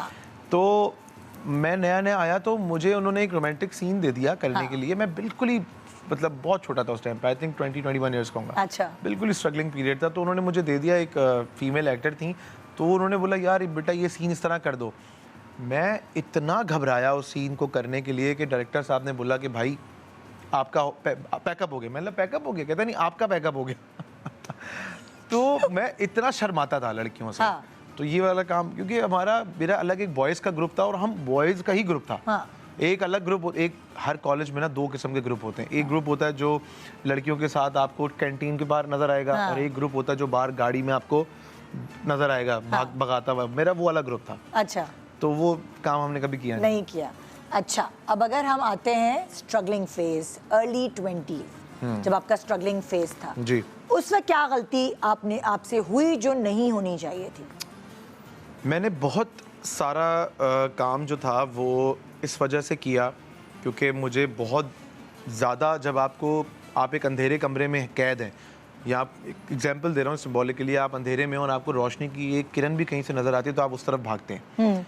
तो मैं बहुत ज़्यादा पैशनेट था। तो अगर मुझे कोई बहुत छोटा सा रोल भी कहीं पे मिल जाता था, कोई बिल्कुल ही मतलब छोटा सा रोल मिल जाता था, तो मैं वो भी कर लेता था। अच्छा। तो उससे काफ़ी टाइम तक ऐसा हुआ कि जो अच्छे कैरेक्टर्स थे वो आए ही नहीं, कंसिडर नहीं करते थे फिर। कहते थे कि ये तो छोटे यार ये छोटे कैरेक्टर्स करता है, मतलब कि दोस्त बन जाएगा या वो बन जाएगा। इसमें मैं क्रेडिट देता हूँ, एक हमारे डायरेक्टर थे, अल्लाह ताला उनको जन्नत में आला मुकाम अता फरमाए, सैयद आतिफ हुसैन। तो आतिफ भाई वो थे जिन्होंने पहली दफ़ा, मैं आपको लिटरली बता रहा हूँ कि मैं एक दोस्त का कैरेक्टर करने के लिए गया हुआ था एक ड्रामे में, और यही था 2-3 सीन्स का कैरेक्टर था। मैं स्ट्रगलिंग पीरियड में था, कोशिश कर रहा था कि बस कोई प्लेटफॉर्म, कोई चांस मिल जाए। तो आतिफ भाई ने मेरे 2 सीन मैंने कराए दोस्त के। अब यूजुअली आपको पता है ड्रामों में दोस्त का सीन कराने के लिए माशाल्लाह एक्टर हमें ऐसा मिलता एक्टर ऐसे मिलते हैं कि बड़ी मुश्किल होती है। हाँ, मतलब इतने अच्छे नहीं एक्टर, इतने अच्छे एक्टर नहीं होते ना। तो मैंने सीन किया तो उन्होंने मुझे बुलाया अपने पास। उन्होंने पूछा लड़के क्या करते हो? मैंने सर मैं पढ़ रहा हूँ। कौन सा सेमेस्टर है? मैंने सर मैं 2nd-3rd सेमेस्टर में हूँ, मीडिया साइंसेस कर रहा हूँ और एडवर्टाइजिंग मेरी जो है ना कंसंट्रेशन है। कहता अच्छा, कॉलेज चीज़ें पूछी, कब से कर रहे हो, सब कुछ पूछा। कहता अपना नंबर दो, मैंने दे दिया। उन्होंने ऐसे मुझे इशारे से कहा मेरे अगले ड्रामे के हीरो तुम, मैं तुम्हें कॉल करूँगा। मैंने बोला यार ऐसे ही बस कह रहे हैं, मैं 2 सीन करने के लिए आया हूँ और मुझे कह रहे हैं कि मेरे अगले ड्रामे के हीरो हो तुम। चलो ठीक है यार। ये हुआ 3 महीने 4 महीने बाद एक दिन आतिफ भाई की कॉल आई और उन्होंने बोला कि कहाँ हो, आओ मीटिंग करो, ANB प्रोडक्शन होता था उस टाइम पे, तो उन्होंने कहा मीटिंग करो, कॉन्ट्रैक्ट साइन करो, मुझे ड्रामा मिल गया रिश्तों की door. That was my first lead. Solo नहीं था लीड, मतलब पैरेलल लीड था, बट लीड पे था, टाइटल पे था मैं। और ऐसे ही हुआ, अगला ड्रामा भी आतिफ भाई ने ही बिग बैंग में कराया, बेकसूर। आतिफ भाई ने फिर बहुत हमें, मतलब कि जिंदान आतिफ भाई के साथ किया, हमने बहुत काम किया, बहुत काम किया। और आतिफ भाई की स्पेशलिटी थी कि वो नए लोगों को लेकर आते थे, और बहुत सारे हमारे एक्टर्स हैं जो बने हैं आतिफ भाई की वजह से, जिसमें हमारे बहुत मशहूर आपके यहाँ के एक्टर भी हैं यार भाई के, जो आतिफ भाई ने उनको चांस दिया है पहली दफा। तो इसी तरह हुआ कि आतिफ भाई ने हमें मुझे सेलेक्ट किया और मैं आ गया। जबरदस्त जबरदस्त। और कोई गलती है याद है जो तुमने ये गलती बताई? ये तो बताई तुमने बिल्कुल सही, बहुत सारे लड़के जब आते हैं मगर ये है कि फिर उनकी कोई सोर्स नहीं होती, तो इसी तरह जैसे तुम्हें आतिफ मिले, मेरे पूरे घर, मेरे पूरे फैमिली के अंदर दूर दूर तक किसी का जो है ना वो इस इंडस्ट्री से कोई ताल्लुक नहीं था। एक मेरे दोस्त हैं बजी, उनके वालिद हैं, सईद शाह उनका नाम है अंकल। मैं अंकल को आज तक जो है ना वो बड़ा अंकल को क्रेडिट देता हूँ कि उन्होंने भी बहुत साथ दिया मेरा, जब मैं स्ट्रगलिंग फेज में था वो लेके गए और उन्होंने बड़ा साथ दिया। लेकिन हमारी फैमिली में कोई था नहीं, तो हमें ना गाइड करने वाला कोई था, ना हमें एक्टिंग के बारे में कोई बताने वाला कुछ था, या क्या काम करना है बेटा, क्या काम नहीं करना, ये कोई समझाने वाला कोई नहीं था। हमने खुद से ही सीखा है जो सीखा है। और कोई गलती, सिगरेट पीना या कोई ऐसी चीज? नहीं, सिगरेट तो मैं आज तक नहीं पीता। मतलब लाइक एक और इस तरह की कोई गलती नहीं हुई अर्ली। ओके, फिर आते हैं 30s, करियर पीक, ठीक है ना? तो अगर मैं अब पूछूं कि अब अगर ऐसा लगता है कि क्या गलती हुई? बिल्कुल, मुझे लगता है कि एक वक्त आया था 2019 में, मेरे 3 ड्रामे बैक टू बैक सुपरहिट गए थे। बांदी था, कोई चांद रख था, फिर यारियां था, वो भी बहुत अच्छा गया था। तो उसके बाद 2019 में ना मैंने एक, मुझे लगता है कि यार मैं थोड़ा सा, यहाँ तो क्योंकि आप जब बहुत स्ट्रगल करके हीरो बने होते हैं या आप आगे आए होते हैं बहुत स्ट्रगल करके, तो जब आप एक, हमारे काम में क्योंकि ये है कि अगर आप एक पोजीशन पे पहुंच गए, वो एक अलग जिद्दोजहद थी, लेकिन उस पोजीशन पे अपने आप को बरकरार रखना, ये एक बहुत मुश्किल तरीन काम है, क्योंकि 2 चीजें आपकी बुरी आई and then you are back. Yes, exactly. तो मेरा बहुत ज्यादा ये डर था कि यार मैंने इतनी मुश्किल से मैं मतलब आगे आया हूँ, कहीं ऐसा ना हो कि मैं कोई बुरा प्रोजेक्ट या कोई बुरा कैरेक्टर कर लूँ, या मैंने कोई परफॉर्मेंस पे कोई खराबी आ जाए और मुझे फिर वहीं जाना पड़े। तो मैं डर गया। उस डर की वजह से मैंने बहुत सारे कैरेक्टर्स नहीं किए जो आज मैं बोलता हूँ कि यार मुझे करने चाहिए थे।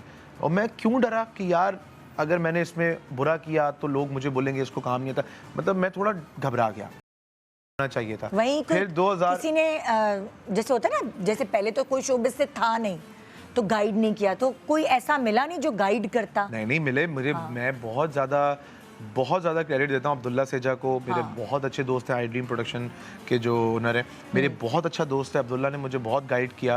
फिर मेरी वाइफ, उन्होंने बहुत गाइड किया कि क्या करना है, लेकिन एट द एंड डिसीजन आपका होता है ना। तो 1-2 ड्रामे ऐसे मैंने छोड़े जो मुझे पहले मुझे ऑफर हुए और बाद में मेरे दोस्तों को उन ड्रामों के लिए अवार्ड मिले। मुझे शायद ये लगा कि यार ड्रामे थे, बताओ तो सही, बताने में क्या है? मुझे शायद ये लगा कि यार अल्लाह ताला ने शायद अभी मेरे नसीब में ना वो चीज़ें नहीं लिखी, और शायद जो मेरा दोस्त है वो मुझसे ज़्यादा मेहनत कर रहा है, वो मुझसे ज़्यादा पहले से काम कर रहा है या मुझसे ज़्यादा मेहनत कर रहा है। तो अगर मुझे नहीं मिला, उसको अगर मिला और अवार्ड भी मिला, तो आई थिंक वो डिजर्व करता है। अल्लाह ने उसके लिए मेरे नसीब में जो रखा है वो शायद बाद में हो या कुछ और तरीके से हो, तो I was happy for him. और मुझे वाकई लगता है कि हाँ यार ये उसी का काम था, उसने किया। तो इस तरह की छोटी छोटी गलतियाँ हुई। लेकिन उसके बाद जब 2022 में फिर मैंने 2022 में मैंने एक डिसीजन लिया खुद से कि यार एक सोच आई दिल में कि मैं क्या आया था और अल्लाह पाक मुझे किस मुकाम तक ले आए हैं। अगर वो जर्नी अल्लाह पाक मेरे लिए करवा सकते हैं तो आगे भी अल्लाह ने कुछ बेहतर सोचा होगा। बिल्कुल। कामयाबी मेरे हाथ में तो है ही नहीं। मेरे हाथ में क्या है? मेहनत और कोशिश।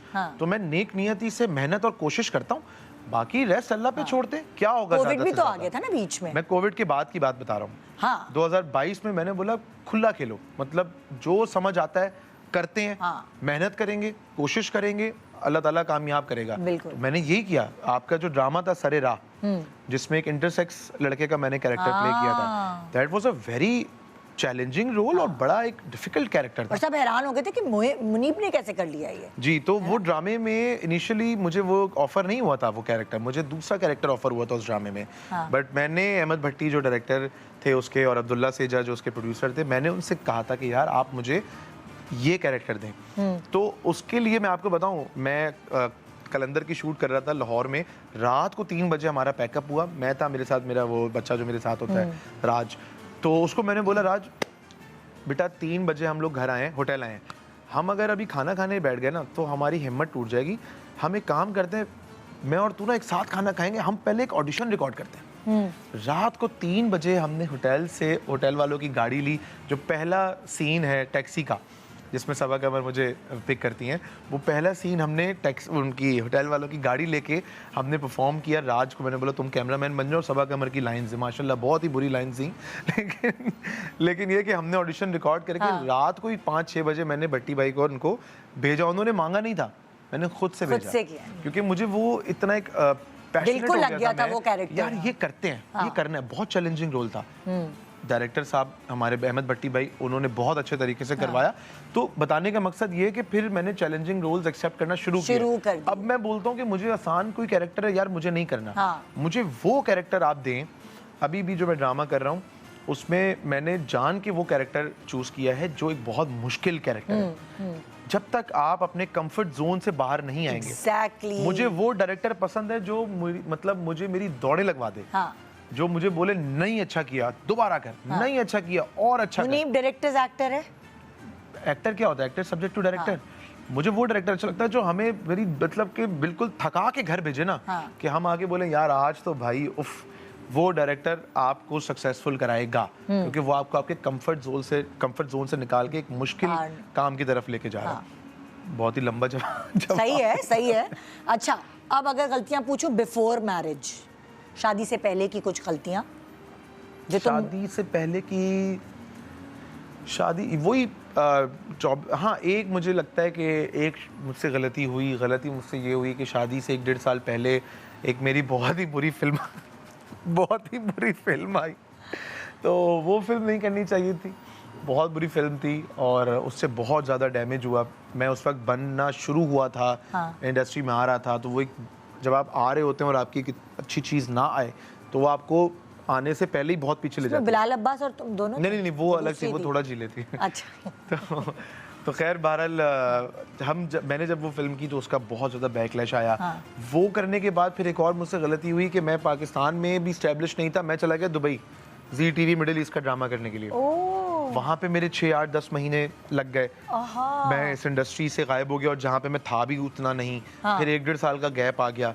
तो ये थोड़ी से कुछ डिसीजंस आप लेते हैं लेकिन उसमें कोई रिग्रेट नहीं है। करियर में हुई गलती और जिंदगी में कोई इस तरह की गलती जो नहीं करनी चाहिए? नहीं, जिंदगी में अल्हम्दुलिल्लाह सच कोई ऐसी 24-23 किसी पे भरोसा, कोई पैसे खा जाता है, बहुत सारी चीजें होती है ना अक्सर। उस वक्त पैसे होते ही नहीं थे। 22-23 साल में गिनती के कुछ कमा रहे थे मैं अल्हम्दुलिल्लाह, लेकिन इतने नहीं थे कि मैं किसी को दूं कि भाई तुमको बिजनेस करो। अपना गुजारा हो रहा था। बट अच्छे पैसे या जो आप कहेंगे कि जो आपका नसीब बदलता है, मैं लिटरली ये सबको बात कहता हूँ कि शादी के बाद अल्लाह ताला ने बहुत बहुत ज़्यादा करम किया, बहुत ज़्यादा। कहते हैं ना कि कहते हैं कि लड़की आती है से आता ये है। फैक्ट बात है। मैं अपनी आपको जो है ना वो आप बीती बता रहा हूँ कि शादी के बाद अल्लाह ताला ने बहुत ज़्यादा करम नवाजी की।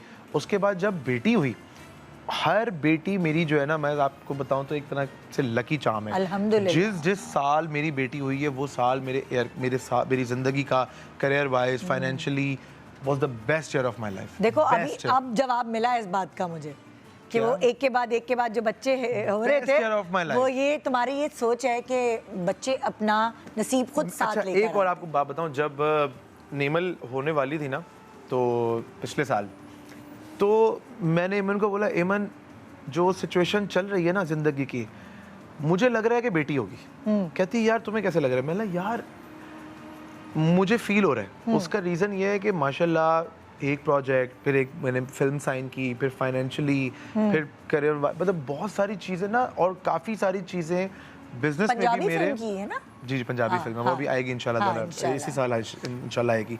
मैंने यार काफ़ी सारे रास्ते ना मेरे लिए खुल रहे हैं। ये फैक्ट बात है कि जब अल्लाह ताला आपको बेटी देते हैं तो अल्लाह ताला आपके बाजू बनते हैं। हाँ।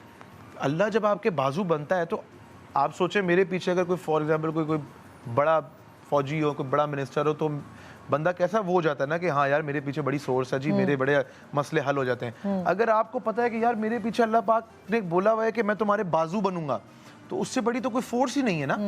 तो फिर आपको कितना आपका सीना चौड़ा होता है कि यार अल्लाह ताला हमारे साथ है, हमें कुछ नहीं होता। बाजू बनने का तो यही हुआ, मुझे फील हो गया था, मैंने ये देखना तो मेरी बेटी होगी। जिस तरह से रहमतें बरस रही हैं, she is a girl, it's ill be girl. Aiman को खुद कभी शौक होता है कि लाइक बेटा हो, जैसे होता है ना कि 2 बेटियां हो गई, तो एमन का खुद कभी होता है ऐसा कि मैं आपको बताऊं, पहले के ज़माने में ना बहुत ज़्यादा मतलब कि आपकी शादी भी हो रही है तो आपको दे ही दुआ मिलेंगे, अल्लाह तुम्हें चांद सा बेटा दे। पहले क्योंकि बहुत ज़्यादा डिफरेंस हुआ करता था, डिस्क्रिमिनेशन बहुत ज़्यादा थी। आज हम 2026 में खड़े हुए हैं। बिल्कुल। आपके पाकिस्तान के सबसे बड़े सूबे की जो सीएम है वो एक औरत है। बिल्कुल बिल्कुल। कई मैं ऐसी खवातीन को जानता हूँ जो बड़े बड़े आला मुकामों पे फाइज हैं। No doubt. तो और काफ़ी अच्छा काम कर रही हैं। कोई देख लेना शहीद बेनज़ीर भुट्टो साहिबा।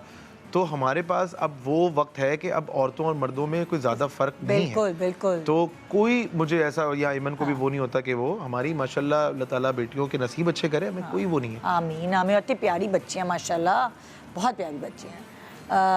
आफ्टर मैरिज कोई गलती, कोई ऐसी चीज़ जो कि ये नहीं होनी चाहिए थी, ये नहीं करनी चाहिए। एक फ़नी बात आपसे शेयर करता हूँ भाई। शुरू में जब आपकी शादी होती है ना तो आप बड़े मतलब अभी भी हैं, लेकिन आप अपनी बेगम से आप बताते हैं अच्छा जी अभी मैं यहाँ हूँ, अभी मैं वहाँ हूँ, पिक्चर अभी मैं दोस्तों में हूँ, अभी मैं यहाँ बैठा हूँ रेस्टोरेंट में। अब ये शुरू में तो आपको बहुत अच्छा लगेगा। उसके बाद 3-4 साल 5 साल के बाद हाँ जी कहाँ, अच्छा मैं फलाने जाऊँगा, सेंड मी द पिक्चर। मतलब आपने खुद आदत खराब की है ना। वैसे होता नहीं है हमारी सिचुएशन में, लेकिन ये एक चीज मैं आपको बता रहा हूँ कि ये होती है। उसके अलावा मैं अच्छा मेरी शादी के बाद ऐसा सच कोई यानी कि अगर साफ गलती ये बताएं कि आफ्टर मैरिज इतनी भी ज्यादा जो है ना वो नहीं, इतना भी ज्यादा चीजें नहीं। एक और बात है कि कारोबारी मामलात जो है ना, जो बाहर की टेंशन है वो कभी घर में डिस्कस नहीं करनी चाहिए। ओके। उसका रीजन ये है कि हमें पता है अच्छा यार अभी ये नुकसान हुआ है, फ़ायदा भी होता है, चीज़ें चलती रहती हैं। जो फैमिली है ना वो परेशान हो जाती है, प्रेशर में आ जाती है। तो बेहतर यही है कि जो बाहर का स्ट्रेस, प्रेशर, नुकसान, फ़ायदा जो भी चीज़ें हैं ना वो घर के अंदर नहीं लेकर आनी। घर के अंदर चिल, रिलैक्स, कोई बैंड कुछ नहीं है, सब अच्छा है, सब चल। तो आप क्या डिस्कस करते थे घर में कभी? अच्छा मेरा क्योंकि नेचर काम का मेरी जॉब जो है वो उसी फील्ड से है, तो मैं एमन समझती भी है, जाहिर है अगर आप बिल्कुल हम डिस्कस करते थे।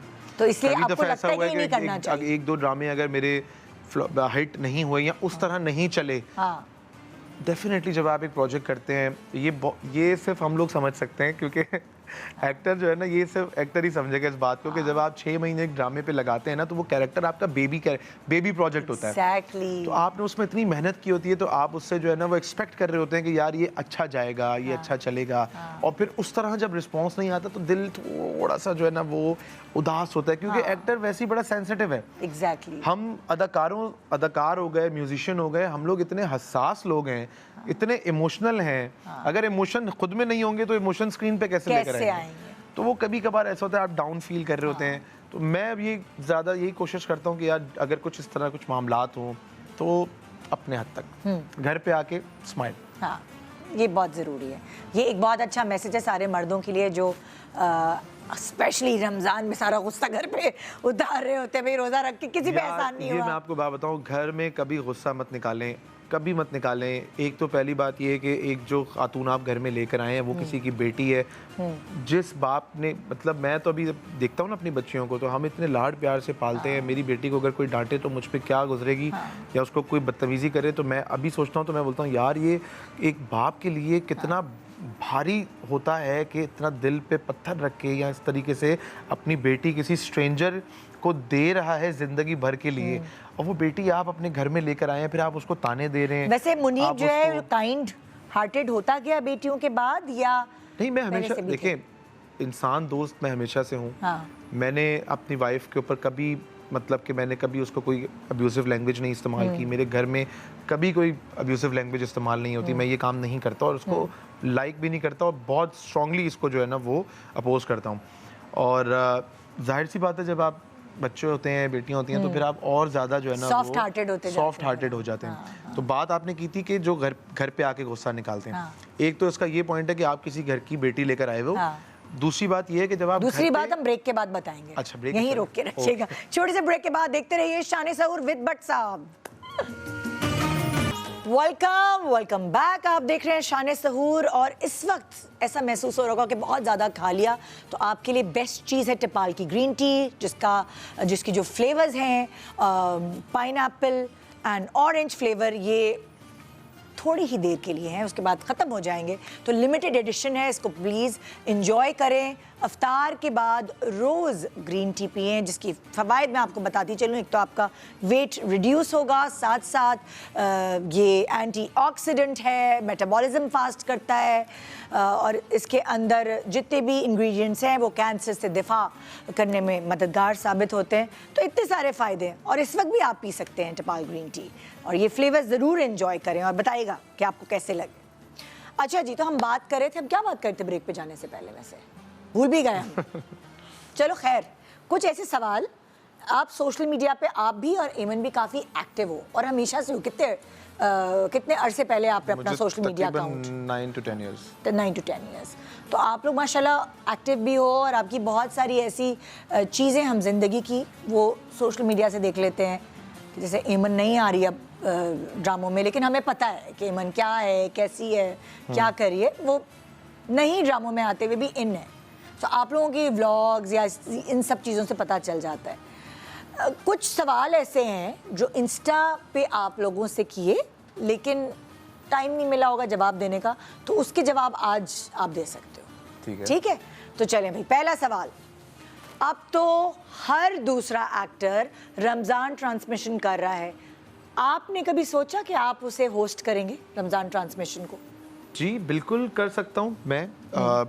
मैंने आज तक कभी होस्टिंग की नहीं है। एक चैनल का ईद शो किया था, वो 2 एपिसोड्स थे, वो होस्ट किया था, बट मुझे बहुत शौक है होस्टिंग का। सकते हो आप। और इसमें मुझे वही वाली बात है कि कभी कभी आपको लगता है कि यार मैं इस काम को बहुत अच्छा कर सकता हूँ, लेकिन आपको नहीं पता होता कि यार हो सकता है कि जैसे फॉर एग्जांपल जब मैं नया नया इंडस्ट्री में आया तो मैं बोलता था मुझे यार बड़ा कैरेक्टर क्यों नहीं मिल रहा, मुझे बड़ा कैरेक्टर क्यों नहीं मिल रहा। बट वो जो छोटे छोटे कैरेक्टर्स करके जब ट्रेनिंग हो रही थी ना मेरी, तो जब मुझे बड़ा मिला तो मेरे पास इतना एक्सपीरियंस था, इतना कॉन्फिडेंस आ चुका था कि मैंने वो बहुत अच्छा किया और अल्लाह ताला ने कामयाबी दी। तो इसी तरह मुझे लगता है कि हो सकता है कि शायद, क्योंकि अभी मेरी एज है 33 ईयर्स ओल्ड, मैं अभी थोड़ा और मैच्योर हूँगा, क्या पता, क्योंकि अभी थोड़ा भी मतलब शरारत भी है, सब कुछ है, तो जब थोड़ी आपकी एज थोड़ी ज़्यादा होती है तो आप मैच्योर ज़्यादा होते हैं और ज़्यादा समझ आता है कि स्क्रीन पे क्या बोलना है, क्या नहीं बोलना, कितना कैसे लहजा होना चाहिए, कितनी इन्फॉर्मेशन नॉलेज होनी चाहिए कोई बात करने के लिए। तो हो सकता है शायद, मुझे लगता है कि मैं तैयार हूँ, शायद अल्लाह को पता हो कि यार ये अभी इसके लिए मुनासिब नहीं है। तो जब अल्लाह ताला तो अगर ऑफर आएगी तो मुनीब उसे अवेल करेंगे? हाँ बिल्कुल करेंगे इंशाल्लाह। बिल्कुल। और मुझे लगता है कि जब भी मैंने मुनीब का इंटरव्यू किया है तो मैं एज होस्ट बहुत रिलैक्स्ड होती हूँ, क्योंकि मुझे पता है कि मैं बहुत बोलेगा। हाँ, मतलब लाइक देखो, आप एक होस्ट को क्या चाहिए, ऐसा ही गेस्ट चाहिए ना जो बातें अच्छी भी करे और ऐसा नहीं हो कि हाँ कह के बस चुप हो गए। फिर होस्ट कहती है अब क्या करूँ, अब क्या सवाल करूँ, ये तो बोलता ही नहीं।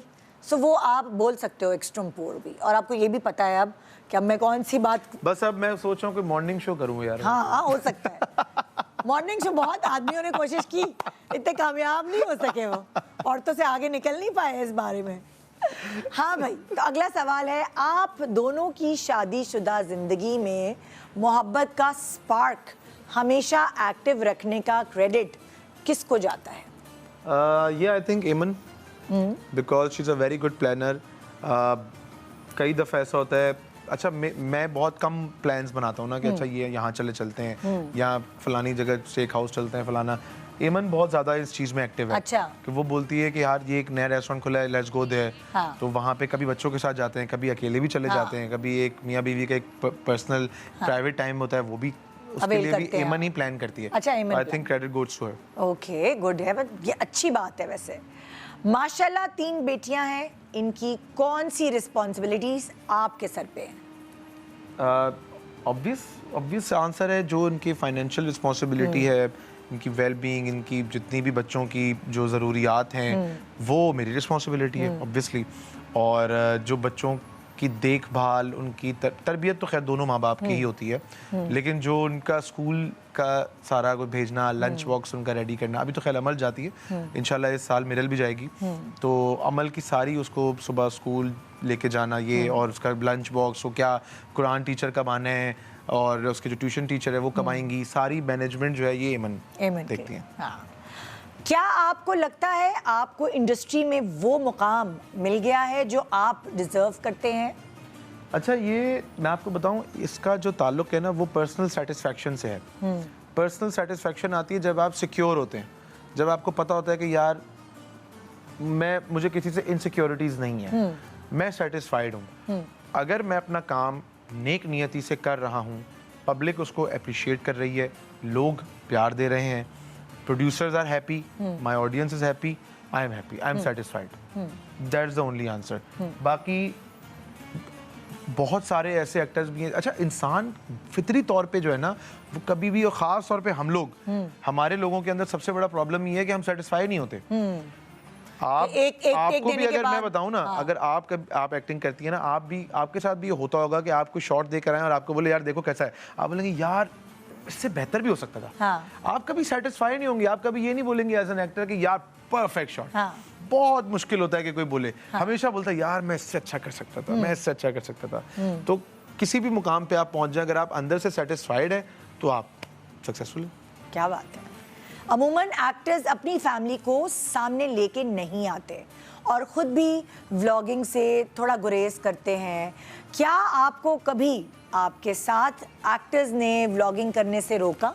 होता है ना कि दोस्त हो या आपके साथ के जो ड्रामे वाले वो कहते हैं यार तुम नहीं व्लॉगिंग किया करो। नहीं, कभी नहीं। उसका रीज़न भी ये है कि देखिए, मैंने कभी अपने किसी दोस्त या मेरे जो फ्रेटर्निटी के लोग हैं, अगर मैं कभी व्लॉग्स बनाता भी हूँ, 1 या 2 दफ़ा ऐसा हुआ है कि हमने ईद पे बनाया हो, उसमें मैंने हमेशा शूट करने से पहले कंसेंट लिया है कि यार मेरा व्लॉग है, मैं शूट कर रहा हूँ, मैं आपको ले लूँ, आपका कंसेंट है? हाँ है, ठीक है, फिर हम लेते हैं। उसके बाद जब एडिट पे होता है तो मैं एडिट उनको सेंड करता हूँ कि यार ये आप देख लो, ये एडिट है, अगर कोई शॉट अच्छा नहीं लग रहा निकालना है तो वो मैं निकाल देता हूँ। वो बोलते हैं हाँ ओके लगा दो, फिर मैं लगाता हूँ। तो मुझे अल्हम्दुलिल्लाह मेरे अपने व्लॉग्स होते हैं, मेरा अपना लाइफस्टाइल है, मेरी अपनी ज़िंदगी है, मेरा अपना घूमना फिरना, मुझे कुकिंग का बहुत शौक है, व्लॉग्स में वो बहुत ज्यादा होता है। अभी खड़े में ब्रेक में यार रेसिपी पूछ रहे थे रूस से, हैं ये कैसे बनेगा, ये क्या बनेगा? जी, तो मुझे कुकिंग का बहुत शौक है। वो व्लॉग्स होते हैं, फिर घूमना फिरना होता है, कहीं आउटिंग होती है, कोई BTS, कोई बिहाइंड द सीन्स का कुछ होता है, तो मेरा अपना।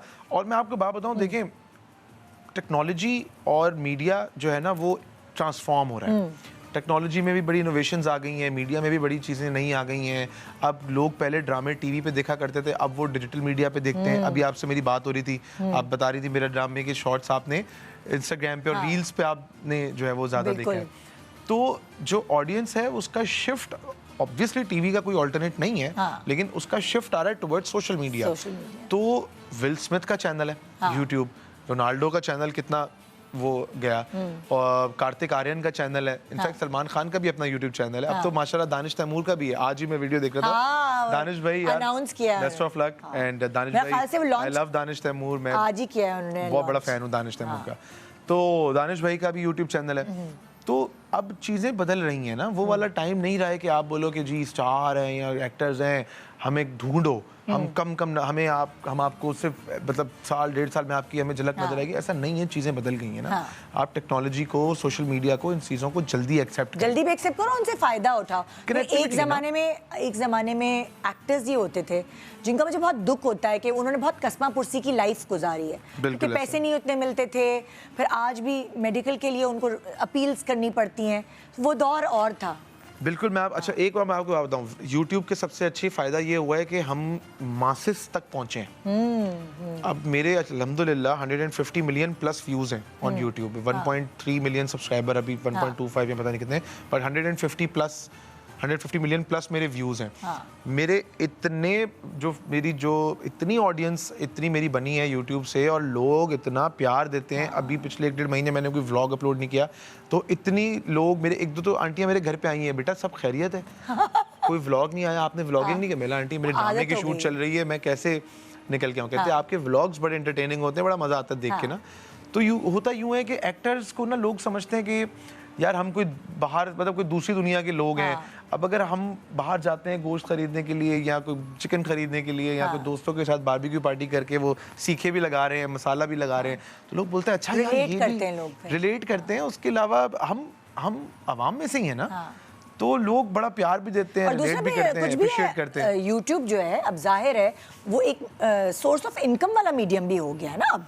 अच्छा, मैं सोर्स ऑफ इनकम के लिए नहीं करता, मैं सिर्फ अपनी ऑडियंस से कनेक्ट करने के लिए, क्योंकि यूट्यूब जो लोग करते हैं उनको पता होगा यूट्यूब से कोई इतने पैसे नहीं बनते कि आप मतलब एक ब्रेड एंड बटर चलाएं, until and unless you have like बहुत ज्यादा आपकी व्यूअरशिप है, जो आपका काम ही सिर्फ यूट्यूब है। जो मशहूर यूट्यूबर्स हैं, अगर जो उनका काम ही यही रोज व्लॉग्स बनाना, काम ही अगर आप हैं ही यूट्यूबर, आपका काम ही वही है, then obviously you gonna earn a lot.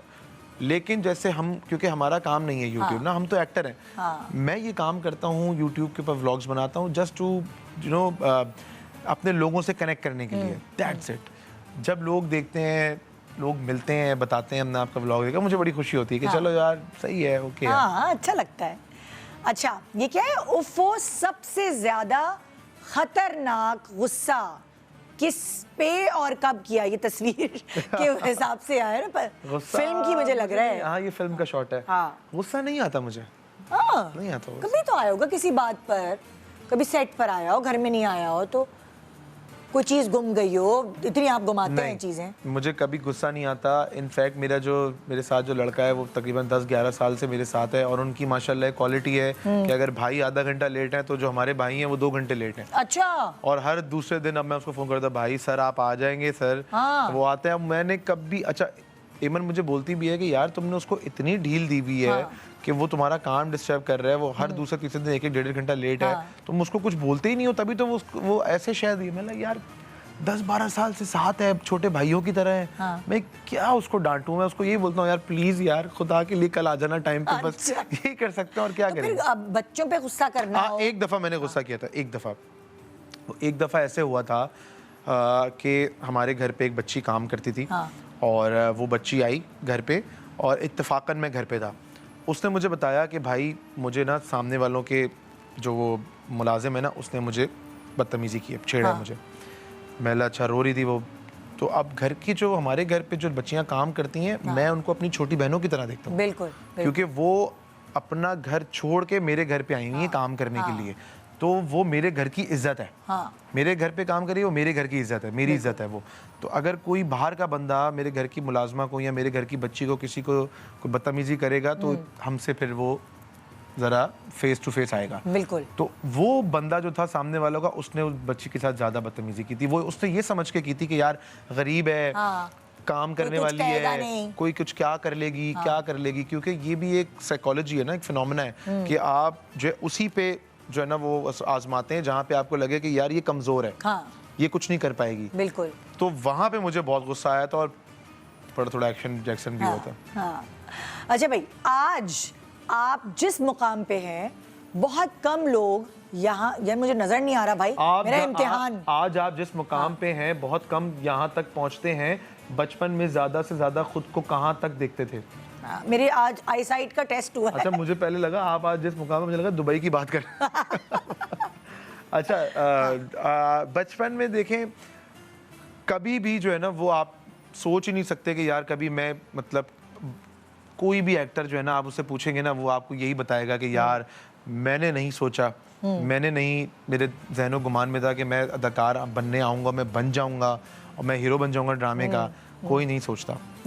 ये काम एक, मतलब कुछ कामों में से मतलब ऐसा काम है ये कि ये इट्स गॉड गिफ्टेड, ये खुदादाद सलाहियत है। इसमें हमारा कोई किरदार ही नहीं है। लिटरली बहुत सारे ऐसे अदाकार हैं जो मुझसे बेहतर हैं, और अल्लाह ने अगर मुझे एक मुकाम दिया हुआ है तो इट मीन्स कि मेरा इसमें कोई इनपुट नहीं है। It is all the blessing of God. तो बचपन में हमने कभी भी नहीं मैंने सोचा कि बड़े होके मैं ये सब अचीवमेंट्स करूँगा। अच्छा, नाम नहीं बताऊँगा, ये गाड़ी है जो बचपन से ना मुझे बहुत पसंद थी। तो हमें जो अब्बू ने गाड़ी दी हुई थी उसके ना वो 2 डोर थी शराट, तो उस टाइम पे ना उसके पीछे के शीशे नहीं खुलते थे। अब अप्रैल में गर्मी, वो गाड़ी में एसी भी खराब। अब इत्तेफाक ऐसा हुआ कि जो उसके शीशे होते हैं ना, वो शीशे चढ़ाने के जो वो दोनों हैंडल होते हैं, दोनों निकल गए।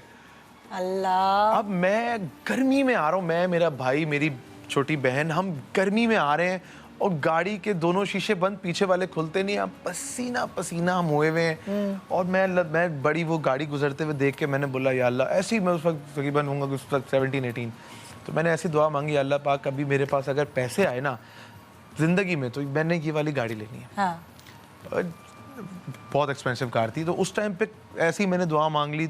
और आप यकीन करें, जब पिछले साल मैंने वो गाड़ी परचेज़ की और मैंने लिया, तो मैंने जो मेरे बहुत क्लोज़ लोग हैं उनको पता था कि मुनीब की ना ये ख्वाहिश है कि यार ये इस पॉइंट पे आए कि ये वाली कार परचेज़ करे। तो खैर जब मेरे दोस्तों को मैंने दावत की जगह, तो फिर लोगों ने बोला यार मुनीब तुझे याद है अपना वो वाला टाइम जब तू शराड में आता था और तेरी गाड़ी के शीशे नहीं खुलते थे। कबूलियत की गाड़ी भी होती और है हम लोग गाड़ी भी हमारी ऐसी थी कि हम खुद ही वैलेंटाइंस डे तो लाल कर दी, 14 अगस्त तो ग्रीन कर दी।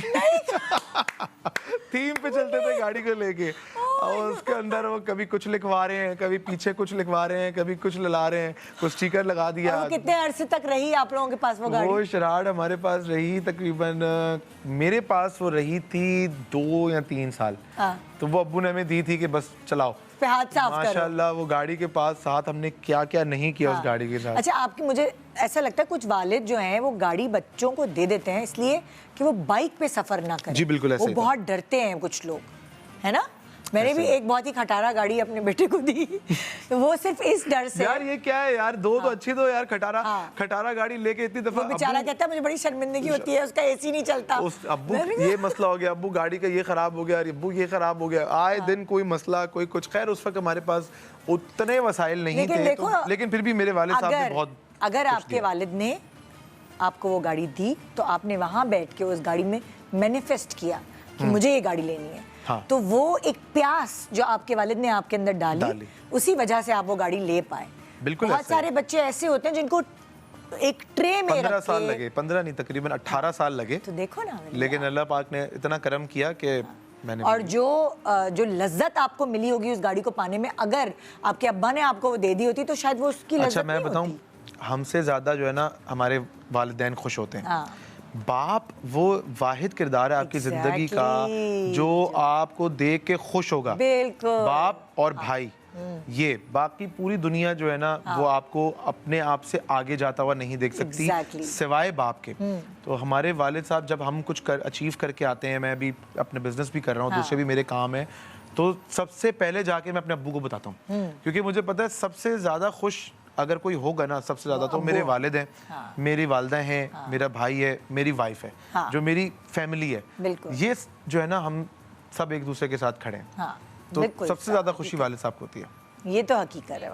एक छोटा सा ब्रेक के बाद भाई कुछ कॉलर्स भी हैं जो ब्रेक के बाद जिनको हम मौका देंगे अगर वो सवाल करना चाहें तो। आज सवाल पे सवाल और मज़े मज़े की बातें मुनीब के थ्रू। और जाहिर है मैं 2 साल बाद मिल रही हूँ तो मुनीब मुझे और भी ज़्यादा माशाल्लाह इस कन्वर्सेशन में मैच्योर वाक़े हुए हैं इस दफ़ा। अगली दफा आऊंगा तो आपको दुआएं दूंगा पप्पो। दादी वाली दुआएं नहीं होती, दादा दादी देते, अल्लाह आपको खुश रखे बच्चे। छोटे से ब्रेक के बाद रहे हमारे साथ शान सहूर।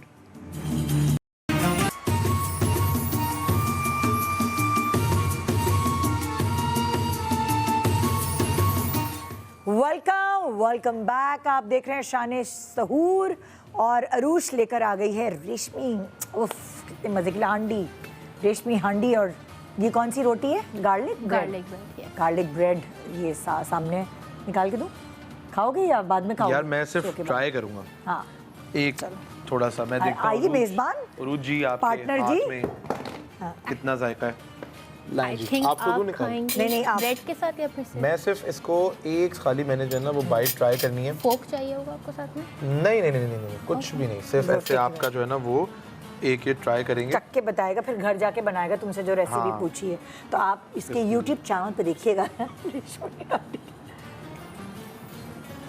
हाँ टू डिलीशियस।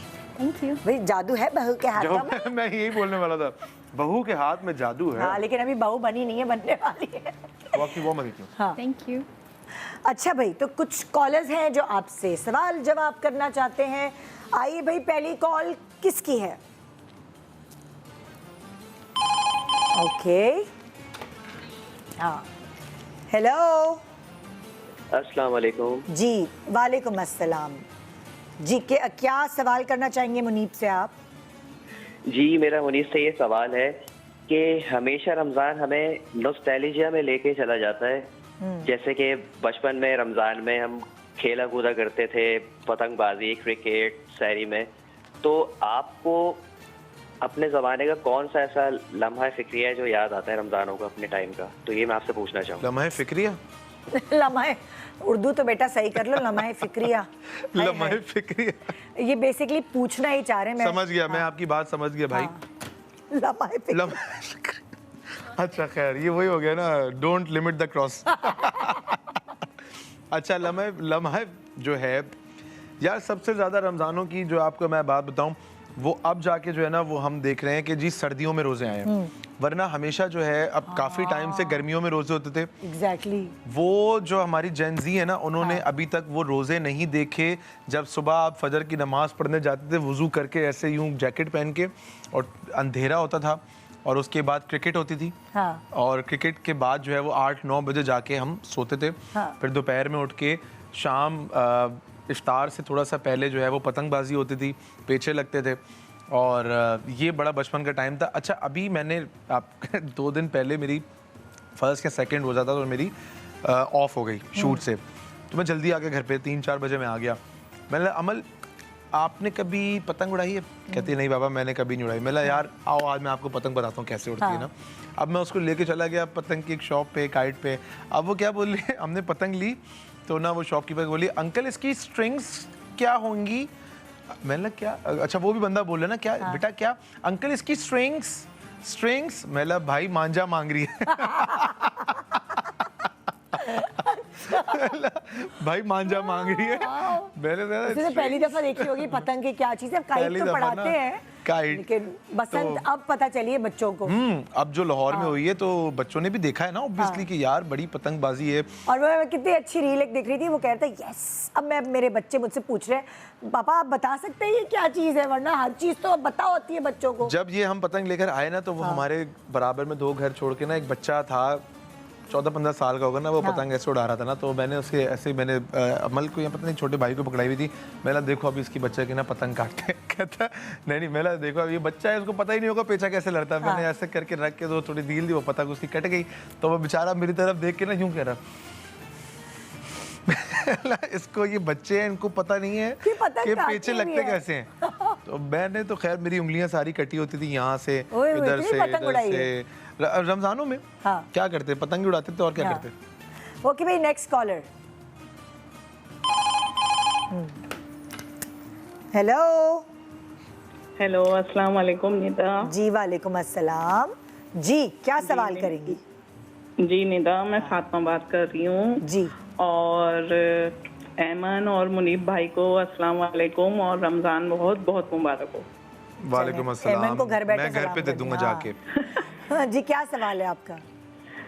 जी सवाल ये है मुनीब भाई से मेरा कि जब ऐमन से इनकी शादी हुई तो ऐमन की एज इनसे काफ़ी कम थी, तो मैं ये पूछना चाहती हूँ कि इनके ख्याल में लड़कियों की एज क्या होनी चाहिए शादी के लिए, मुनासिब कौन सी एज है? ठीक है जी, ऑनियर देखिए आप। चलें भाई, ये काफ़ी कम नहीं थी भाई। काफ़ी कम थी, मुझे बुढ़ा बना दिया। काफ़ी कम थी। नहीं इतनी कम नहीं थी, 5-6 साल का हमारी एज में डिफरेंस है। और देखिए इसमें आप कभी भी ये नहीं कह सकते कि यार क्या एज होनी चाहिए, ये नसीब है। ये अल्लाह पाक की तरफ से तय हुआ है कि आपको किस एज में जाके आपकी शादी होनी है। ये सब ऊपर लिखा होता है, जोड़े आसमानों पे बनते हैं, बिल्कुल ऐसा ही है, नसीब जोड़ता है। तो कुछ खवातीन होती हैं जिनको 20-21 साल में नसीब जुड़ जाता है, कुछ होती हैं जिनको 30-32 साल में जाके जुड़ता है। इसमें कोई बुराई नहीं है कि अगर कोई खातून ये कहती है कि जी अभी मैं पढ़ना चाहती हूँ या कुछ बनना चाहती हूँ या फाइनेंशियल इंडिपेंडेंट भी होना चाहती हूँ, तो इसमें कोई बुराई नहीं है। अल्लाह ताला ने इट मीन्स कि उनके लिए कुछ स्पेशल रखा हुआ है आगे जाके, तो इसमें कोई एज लिमिट नहीं है। अगर आप करना, हाँ एक मिनिमम एज ऑब्वियसली जब तक लड़की का 18 साल की ना हो, जो हमारा कानून भी है कि उससे कम उम्र लड़की की आप शादी ना करें, लेकिन जब तक कानून जिस एज पे है उससे ऊपर अगर आपका अच्छा रिश्ता आता है तो फिर डेफिनेटली बाय नॉट। ये एक वाहिद बंदा है जो फंसेगा नहीं। मैं इस जो बातें कर रहा है ना, क्योंकि सोशल मीडिया का पता है मुनीब को भी और एमन को भी, लेकिन जो बहुत सारे ऐसे सेलिब्रिटीज़ जिनको सोशल मीडिया के इतनी अंदाज़ा नहीं है ना, वो कुछ भी बोल जाते हैं। जो थोड़े से बड़े उम्र के होते हैं, वो वाली जनरेशन जो है उनको इतना अंदाज़ा नहीं है सोशल मीडिया का, तो इसलिए उनके मुंह से कुछ निकल जाता है कभी। तो मुझे लगता है कि उनको थोड़ी सी छूट देनी चाहिए, नहीं? हाँ। एक सर्टेन जनरेशन है, उनको थोड़ी सी छूट देनी चाहिए। उनको बहुत बैशिंग मिलती है, बहुत छूट। मैं आपको बताऊं उसमें क्या है कि सोशल मीडिया का जो दौर है, इसमें हर किसी को नया मसाला चाहिए, नई चीज़ चाहिए तबसरा करने के लिए, तंज़ मज़ाक करने के लिए एक एक्टिविटी चाहिए। तो वो कोई ऐसी चीज़ आती है तो वो बस वायरल हो जाती है। मैं क्योंकि जो है ना, मैं बहुत मतलब मैं दिल से बात करता हूँ, जो भी बात करता हूँ, मेरे अंदर ये मुनाफिकत नहीं है। अगर मेरे दिल में अगर कोई बात है तो मैं आपको वो बिल्कुल अपनी मुझे तो पता है मुनीब का, ज़ाहिर है हम तो तुम्हें वैसे भी जानते हैं ना स्क्रीन के अलावा भी, लेकिन तुम्हें हैंडल करना आता है सोशल मीडिया को। बहुत सारे गेस्ट ऐसे हैं जिनको हैंडल नहीं करना आता, वो ब्लंडर्स कर देते हैं, बहुत कुछ सवाल नहीं भी किया होता, वो इंसान सीखता है अपनी गलतियों से। हाँ, तो कभी हुए ब्लंडर्स? मैंने तो नहीं देखा कोई ऐसी बात कभी भी। कोई भी होगी, कुछ कभी एक दफ़ा आपके पास शो में मैं बैठा हुआ था, याद है आपको, जो मैंने ऐसे ही एक मजाक के तौर पे एक बात कही थी कि आप कोई बात हुई थी दूसरी शादी के ऊपर, तो मैंने कहा था कि भाई आप इतना प्यार देना कि वो दूसरी शादी, वो एक मजाक था ना, एक ऐसे it was just a joke. तो वो एक किसी ने क्लिप उठा के बाद में लगा दिया था, बट सही है, इससे कोई फ़र्क नहीं पड़ता। मगर मतलब फ़र्क से मुराद ये कि अगर कोई चीज़ इस तरह की आई है, आपको पता है कि मैंने इस कॉन्टेक्स्ट में नहीं बोली थी, अगर कोई पेज या कुछ भी इस तरह से करता है, अगर उसको उससे फ़ायदा हो रहा है, ठीक है कर लो यार, हम क्या कोई अगर कोई जो इंस्टा वगैरह का यूज़र है वो कोई बुरी बात लिखे आपके पेज पे, अब कभी ऐसा हुआ है कि आपने उसको जवाब दिया है? मैंने कभी किसी को जवाब नहीं दिया। एक कोई क्या कहूँ, कौन सा कोई आमिल बंगाली जब बाबा जी थे, वो जो मैं पोस्ट लगाऊं नीचे आके अपनी मशहूरी अपनी इश्तिहार लगा देते हैं, महबूब आपके कदमों में बाबा ये जिसको अपनी सास से इशू है, बहू कहना नहीं मानती, शौहर घर नहीं आता, बाबा जी से राब्ता। अरे भाई, मैं जो पिक्चर लगाऊं नीचे आके बाबा जी अपना इश्तिहार लगा दें। फिर उनको मैंने पहले तो उनको डिलीट किया उनके कमेंट्स, उसके बाद उनको मैसेज किया, मैंने भाई खुदा के वास्ते अपनी जादू की दुकान जाके कहीं और लगा ले यार। मेरी प्रोफाइल में आके नीचे जादू बेच रहे, काला जादू बेच रहे हैं। ये बहुत होता है, ये सेलिब्रिटीज की जो प्रोफाइल्स हैं उनके नीचे अजीब से मैसेजेस आते हैं, लोग अपने इश्तिहार चला रहे होते हैं भाई, अजीब सी चीजों के। मेरे तो ज्यादातर रिश्तों के आते हैं, जिससे वो रिश्ता कराना है। मैंने कहा ये क्या बनाया है? कोई उदास बैठा है मुझसे राब्ता करे, मैं एंटरटेनमेंट। अरे भाई हमारे प्रोफाइल को छोड़ दे यार। ऐसा भी होता है एंटरटेनमेंट के लिए मुझसे राब्ता करे। अरे भाई कहीं और लगा ले दुकान यार जाके। ये बात हकीकत है। अगला क्वेश्चन। हाँ, हेलो, आवाज नहीं आ रही? जी अस्सलाम वालेकुम। अच्छा, ओह जी, वालेकुम अस्सलाम। मैं आपके लाइव प्रोग्राम को देख रहा हूँ और आपकी डिस्कशन सुन रहा था, तो मैं चाहूंगा मुनीब साहब से एक सवाल करना, अगर आप इजाजत दें। जी बिल्कुल। आमिर सलीम नाम है मेरा और कराची से ताल्लुक है जी। जी। अच्छा मुनीब साहब, मैं आपसे सिर्फ ये पूछना चाह रहा हूँ कि जिस तरह मैं अपनी जिंदगी में एक जद्दोजहद कर रहा हूँ, कोशिश करता हूँ बहुत एक्स्ट्रा ऑर्डिनरी अपने फ्यूचर के लिए, तो मैं कोई भी हार्ड चीज करता हूँ तो उसमें मुझे ना नाकामी बड़ी होती है और मुसलसल होती आ रही है। कोई ना कोई मतलब ऐसा सेगमेंट आ जाता है जिसमें मैं मायूस होकर खड़ा हो जाता हूँ, तो मैं बड़ा डिसहार्ट भी हो जाता हूँ अपनी जॉब को लेके, अपने एक्स्ट्रा कोई चीज कर रहा होता हूँ।